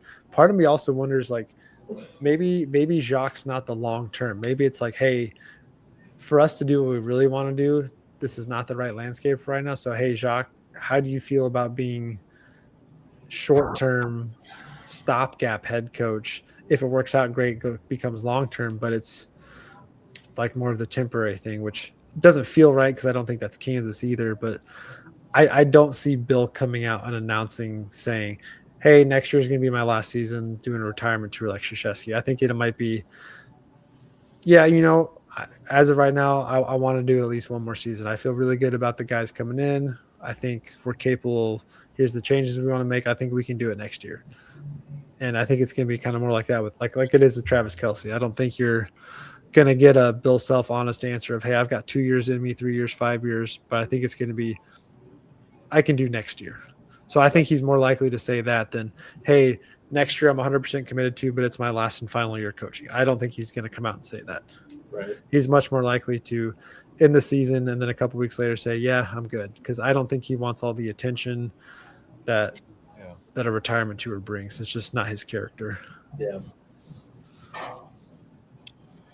Well, I whenever it does happen, I want to hear from Bill Self first on, in terms of what he wants to do. Like whenever that day comes, whenever he does decide to retire, I want to hear it from Bill first and not anyone in the media. So I just want to throw that out. Yeah, that's been the frustrating part the last 2 days of the rumor mills. And I know Vern got a lot of flack for posting stuff, but he literally put in there, this is just what I'm hearing, as his hearings are, from people close. This is their speculation on what they see and hear. This is not Bill telling them, hey, if I had to decide right now, I'm leaning retirement. This is just what they see from watching him. And I don't think Bill is going to, like, even those close to him, I don't think he's really going to share that much with them until a decision's made. So like it's all going to be pure speculation, and that's going to leave the fan base going absolutely crazy for the next week to 2 weeks. But I mean, he's earned that. He's had 23 years of domination of college basketball that unfortunately the last couple of years leaves a sour taste in your mouth. But who else do you want besides Bill Self, if we're being honest? Right. Yeah, I have a question for you guys that might be a interesting topic. Let's say we do a coach. Let's say we make that ninth head coach this upcoming in the 26-27 season. What are those expectations going to be, and how long do you think Kansas fans should give that new head coach before they start to question his future? KU fans will do it after the first game. So,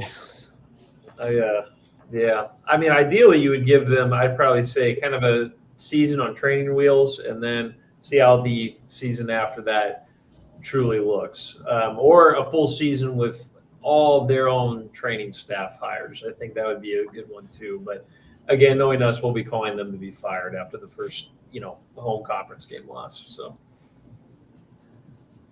That's tough. I'd say like you would think at least 2 years as well. yeah, Unless those are just two disastrous seasons. if we missed the tournament, yeah, they're But again, I don't see KU going after a guy that again, this results on the court could change that, but the likelihood of Kansas going and getting a guy that's going to make us fall off that far to me is incredibly unlikely. Yeah. But you could then argue, how would that be any different than the last 4 seasons of Bill Self, first round or first weekend exit, can't put a roster together. So it's possible, but 2 to 3 years still feels right. And I think if it's 3 straight now, if you go year 1, you look decent, and then year 2, you miss the tournament. I don't know how as a program you maintain your reputation of success by keeping on somebody that can't win immediately. But I think expectations would have to be tampered some because, again, nobody is going to do what Bill Self just did the last 23 years. There's nobody in the history of any sport right now that's going to do 14 straight conference titles, except for maybe Duke because they have the weakest Power 5 conference I've ever seen. They have to run through. So they could get close to it, but like nobody's going to replicate that. So it's hard to say what should the expectations be when the expectations have always been Final Four or bust, Big 12 championship or bust. And that's been ingrained into all of our lives, all of us that are a KU fan right now. So much. I mean, I'm 31. I remember the day Roy Williams announced he was leaving, and I thought that was it for Kansas basketball as a kid. I thought my whole world was crashing down as a young KU fan after just watching them lose in a heartbreaking fashion in the national championship. I didn't know anything about Bill Self as a then 8-year-old, and now here we are watching 23 years of one of the best college basketball coaching runs the game has ever seen. So how do you tamper those expectations? I have no idea, but they would have to come down Right. But yeah, if KU finished below the top half of the Big 12, that would be the first domino to fall in that conversation. Yeah. I think you would give them 1 year of grace because, again, who's going to come in and take over the reins and do what Bill did? But if the second year, I mean, let's look at it this way. If Bill would have retired after the national championship in 22 and somebody else took over and had the 4-year run we just had, they'd be fired. Yeah. That's not even a slight against Bill. That's just if you go 4 straight seasons like that as a head coach at this program, you're done. You don't have a career to fall back on to keep you here. But that's also Bill winning a national championship and then seeing the college basketball landscape completely shift with NIL. This was the first season. I think this was the first year. Maybe this is the last time that you don't have guys that are 6th-year players with that extra year of eligibility from COVID. JUCO transferred, all that stuff. So this is the first like most chaotic year when it comes to recruiting. So much of that has changed that I think like that's why it's not that I give Bill a pass for the last 4 seasons, but it's the same reason why like Nick Saban retired. The game has changed so much in how you build a roster that it is very difficult to keep what you have sustained for so long going. UConn did it for 2 years. They could do it for this 3rd year out of 4. Florida, really good year last year, looked good this year, don't make it as far this year. But really in the last 10 years, outside of Kansas and Duke, UConn's really the only other team you could throw in that conversation that has somewhat consistently sustained the success factor. That's how hard it is now in this game. Right. I was going to respond to Five of a Kind Media. Yeah, I did not know Evan was at Arizona. I knew he went to I knew he was player development at the Zags a couple years ago. If Tommy Lloyd becomes the Kansas head coach, Evan Manning's definitely coming. Yeah, he's on that coaching staff for sure. I totally forgot about that. Yeah. Well, I don't know if this is referring to Evan Manning, but he was an undersized, scrawny guard at the D1 level who was not talented enough to play at the D1 level. And that's not a slight to his game, but Evan Manning was not built like his dad. Yeah, I mean, Evan just he walked on, right? Yeah, he's a one. Just because, I mean, there's a lot of guys who can coach that were not really good players, though. We got Nico Roberts. Yeah, he's off on a coaching staff somewhere. I feel like he's at Colorado State. I might be wrong, but that sounds vaguely familiar. Tyler Self. I mean, he was a talented player. Good in the front office until he got out of the NBA world. I don't know if you guys have touched on this. Chase Buford, not a good college player, but wins a championship in Australia, wins a G League championship with Frank Mason as his point guard. Right. See, I don't know if you guys mentioned this when I was gone, but Matt Tate brought this up. I think this is not going to happen, but do you even consider Bill Self retires, right? And he becomes the GM of Kansas for 5-6 years. And then we get, Tommy Lloyd or, Jock as the head coach, and Bill Self's still part of the program, but he's not going to, he won't have to deal with the health issues of yelling at guys and banging on scoring tables. He'd be responsible of just evaluating talent. I don't think you can do that. I think because everyone would look at it as this is Bill Self's team still. So that coach wouldn't have the freedom to – he wouldn't have the freedom from the fan base to be considered. So if he's successful, it's Bill Self. If it's a failure, it's the coach's fault because Bill Self gave him all the tools. Brad Stevens is the only one I can think of that has kind of made that work but it was at the NBA level where it's, well, I'm just going to move into the front office and not be involved in day-to-day coaching. That's the only example I can think of where it's worked. I don't know anybody else off the top of my head that has done that where they've Bruce Arians, I think, did it with the Buccaneers. Stepped out of the head coaching, moved into a team consultant style role. But if you're on that team, you're going to default to Bill Self for direction. So I don't think it would work at the college level. Could he be – now if he were to retire, but stick around the program as an ambassador type guy for the next couple of years, he would probably do some TV analyst stuff here and there, go on the podcast and all that stuff. I think you could maybe make a case for that he'll be a mouthpiece on the national level, but I don't think he would be involved in recruiting or, coaching X's and O's strategy. I think it'd be the same thing with Dayton Moore. Dayton Moore was a great general manager for the time he had, but when the time came to need a different voice, you couldn't keep him around. It wouldn't make sense. You need a clean break because you need a different voice leading the charge. I guess Pat Riley's the only other example of that. Oh yeah. So does Bill Self take 2 years off of coaching and then goes, I'm good, let me come back? The guy that took my job from me is not living up to my standard. Let me get back in there. I don't think you can do it at the college level. No. I would love to get Jay Wright out of retirement, but I know that's not going to happen. Now, if Nick Saban gets back into coaching and does something like that, maybe. But again, he doesn't really. I mean, he does stuff for Alabama, but not. He's not like in the decision making process for the team. Right. So no, I don't think that would work. But we've gone a long time. There's so much more to get into. We'll have to talk about guys who are staying, guys who should leave, guys we want back, guys we don't want back, transfer portal, who we should look at. All that's certainly important, but it probably comes second fiddle to whatever Bill Self does. So who knows when we talk next or what we talk about next. But any other things we feel like we need to get off our chest about the season that we just witnessed before we wrap up? I want Bill to come back one more year. I'm not ready for him to retire and move on, to be honest. But I understand that, lately we haven't met expectations, and the argument of us, moving on to the next chapter might be the thing we need to do. But at the same time, I'm not ready for Bill Self to retire. I want him to one more year. That's all I want. Hashtag one more year. Yeah.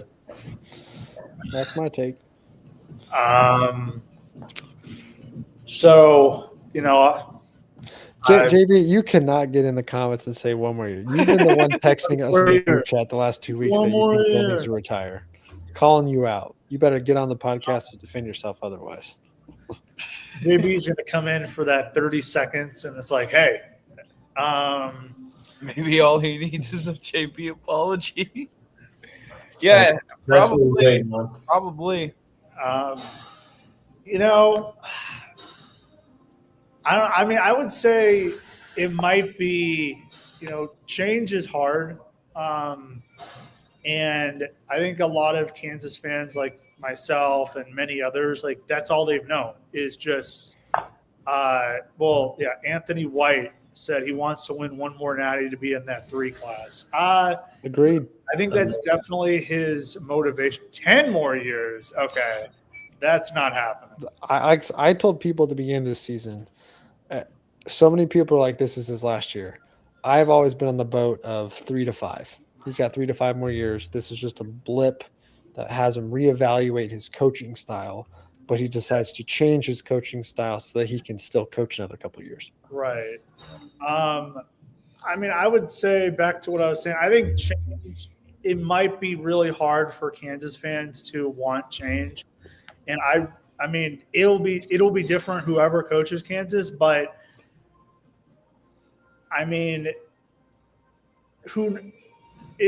you just don't know. If you can bang the drum and be like, okay, I don't think Kansas is ever going to be what Syracuse was, where they didn't make the tournament. I think as long as Bill Self's coaching. Could you imagine Kansas not making an NCAA tournament? Oh, I'm going to pass out whenever that happens. Kansas, I think what we've seen the last 3 years of being a 4 seed, and 7 seed, I think that's probably the floor for Bill Self. That's the worst it's going to get. Which, again, normal year for majority of college basketball teams. But I think he's a master of his own success. He had so much success, elite success his entire career, where if you're not living up to that exact level, you're going to get some criticism. But I do think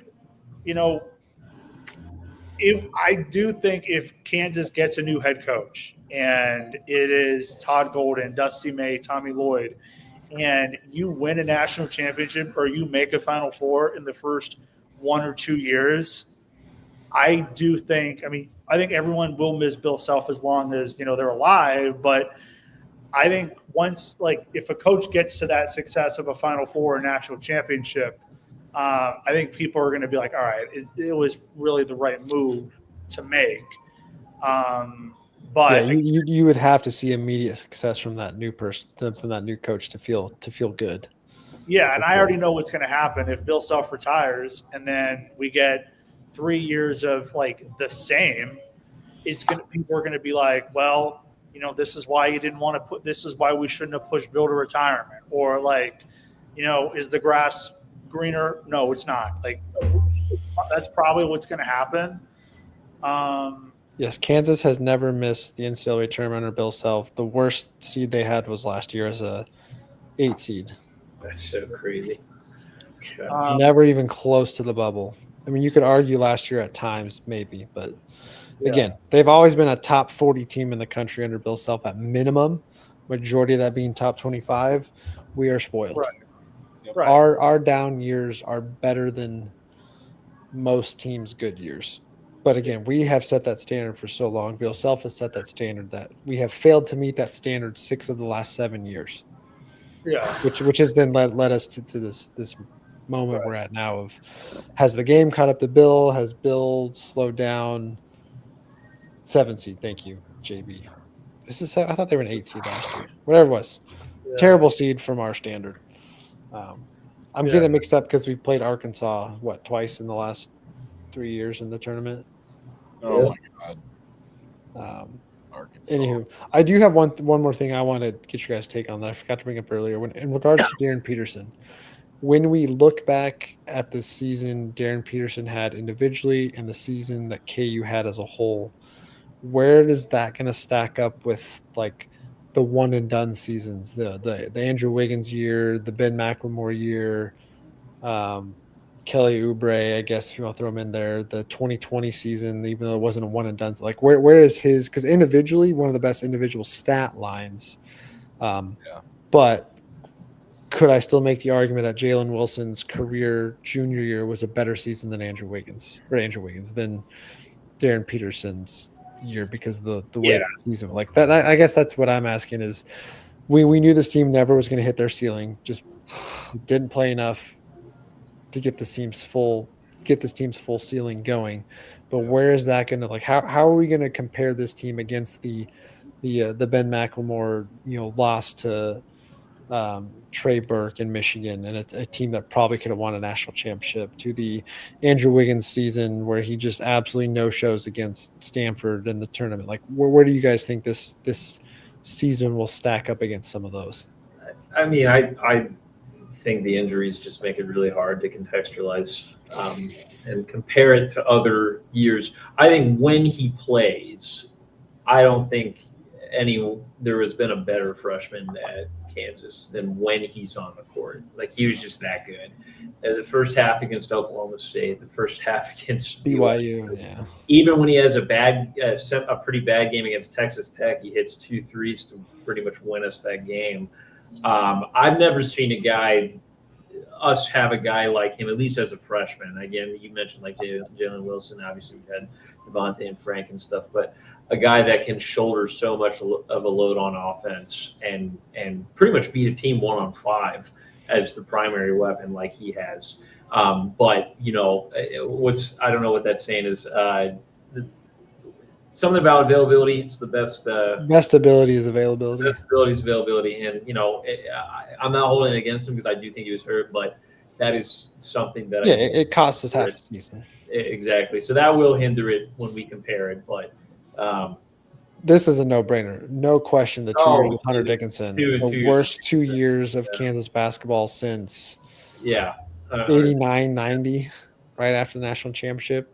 Yeah. And again, I don't hate Hunter. I really want to throw that out there. I don't think he's a bad player. I think we put him on probably the worst roster construction for his style of game. Yeah, because we still go back. I have gone back and watched our episode that we did after landing Hunter Dickinson, and everybody's like, national championship, it's happening, national championship. We can see it now. Hunter's cutting down the nets, going 20 and 12 every night. And then we watched the ugliest basketball we have all seen in our lifetime. Yeah. Here's what you and to JB's credit too, these previous seasons I'm talking about also better full seasons and seeds than where we end up now. So imagine Darren Peterson on last year's roster with Hunter Dickinson. I thought that would be a very interesting pairing. I think spacing would be a lot better if we played Darren at the 1. We have a shoot like an actual even with DeJuan on the court. Yeah, I because I think, again, DeJuan can pair well with him because he's kind of like Mel Council. He's not really a scoring-minded guard, not really, meant to be an offense. So I think that would be a really interesting pairing because Hunter can play a little bit outside, so then you kind of help the floor clogging a little bit when Darren tries to drive. So I don't know. I thought that would have been an interesting pairing to see.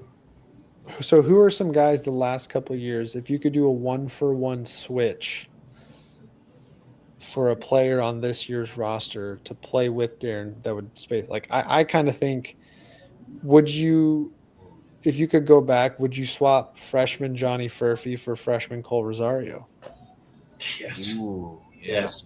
Murphy was I excellent. mean, Furphy actually played a lot more, but similar process of struggled for a while, and then once they kind of started to figure out how to play, Furphy was a big factor. Like, would his spacing and athleticism be enough of a difference maker on this team if he was on the roster instead of playing Tiller as the starting forward? Maybe Furphy slides into the 3 and 4 with Trey White, or Furphy plays over. Like I think some of these are the conversations I enjoy too, because I think it's fun to go speculate how a team would perform. Yeah. I would have liked Malik Newman instead of Melvin Council. Would be worse defensively for sure, but you would have another guy that could get a bucket. What was the prop? They were 60th or something offensively this year. I mean, I loved what Melvin did for us. Like, that dog mentality that he played really hard. I mean, maybe it is sort of clouded from like how he ended his Kansas. Yeah, his last 3 weeks were just how Malik, so bad. But I mean, I don't know. Would Malik Newman go like 2 of 15? Like Melvin Council did. I don't think so. And I mean, there were times where it was hard. Like, it was excruciating to watch Melvin Council create his own shot. And kind of like the Marcus Garrett year almost. Right. And I mean, this is a discussion again that you can make probably for next year. Swap Josh Jackson. DP. Are you out of here? He's trolling. I'm not with this team. I mean, Josh Jackson alongside Flory, I think would be fun. He's right. Trolling. I'm not buying it. I'm not. So you still don't have a scoring guard. Yeah. Now, if you're saying it the other way, put Darren Peterson on that team with Frank and Devontae. Holy shit! Undefeated. That's like 35. Yeah. I do think from like I'll say this from a draft standpoint, Frank Mason. I'll take rather than senior year Frank Mason. You would plug in on almost any team instantaneously. I do think a reason for Devontae. Peterson's low assist numbers came from the fact that, he was kicking the ball out to Melvin Council. He was kicking the ball out to Marco Jackson. Those guys were, for the most part, if they and not running pick and rolls with Flory in the paint where he could dump it down to Flory. It was ISO. I think if Darren had a better offense to work with, he probably would have averaged about 3 or 4 assists per game instead of like the 1. He's a good passer. I mean, just watching the games, he's really good. Skip passes, cross court. I mean, hitting guys out of doubles. He can play make, but nobody can score. So, but back to your original question too, Keegan. I would say, I think this year would be more comparative to the 2014 Wiggins year, just a little bit less talented. I think we'll probably remember Peterson just like we did Wiggins in the sense of he was by far their best player. I think when he was on the court, now Wiggins never had any injuries, but you definitely saw the talent aspect of Peterson, like you did Wiggins. I mean, I know I think Peterson was a little bit of a better player, but in terms of the talent, I mean, Wiggins had. I mean, I wish he had a little bit more experience that he had to play with. That was a very, very young team. Very young team. I think if he had a more mature Perry Ellis, more mature Wayne Selden, and if he didn't have Nadir Tharp as his point guard. Because I was going to say, did Elijah graduate by then? Yeah. So, his point guards would have been Nadir, and then Connor Frankamp, and Frank Mason. So, I think it's a little similar. If he had just a little bit better running mates, both would have been a little bit more successful, just as a team perspective. Sure. So, I think overall, if we're just talking about freshman, that like in terms of season and team, it's probably Josh Jackson. Yeah, I was gonna say Josh or Ben McLemore. Like the season as a whole was more collectively enjoyable to watch. Yeah. I mean, this team I thought was way more fun to watch than what we've seen. And at their peak, this was a national championship top 5 team in the country at their peak. But that peak was very short lived. Whereas Yeah. those other teams, like they were consistently good the entire year and struggled in small bits and pieces. Right. But yeah, I thought DP lived. I don't think he lived up to the hype as a whole because of the shortness of the season. But he only missed, like, it sounds terrible. It's not that many. He only missed 11 games in all. But he missed key games and key moments with so many questions around what was going on off the court that the fan base was already against him from that standpoint. I think that we surrounded him as a whole. And I thought you watched him post game, the way he talked about his time here and the way he looked after that loss, like you could tell he was wearing it. He was that loss frustrated. It wasn't a guy who's like, oh, good, I'm done. I can go to the NBA. Like that looked like, man, we just had something taken away from us that we should have gone out and won. We should be playing next weekend. Like he looked like he was distraught from that loss. But you're also still going to have the question mark of what could have been had he played a full season, because again, the team as a whole just never got to that level with him. Yeah. That we had all hoped. Right. And then the worst flaws in this team just all came about at the exact same time, unfortunately. Yeah. But anyway, let's call it. I'm surprised we still have 118 people going this late into it. Thank you guys. Appreciate you guys.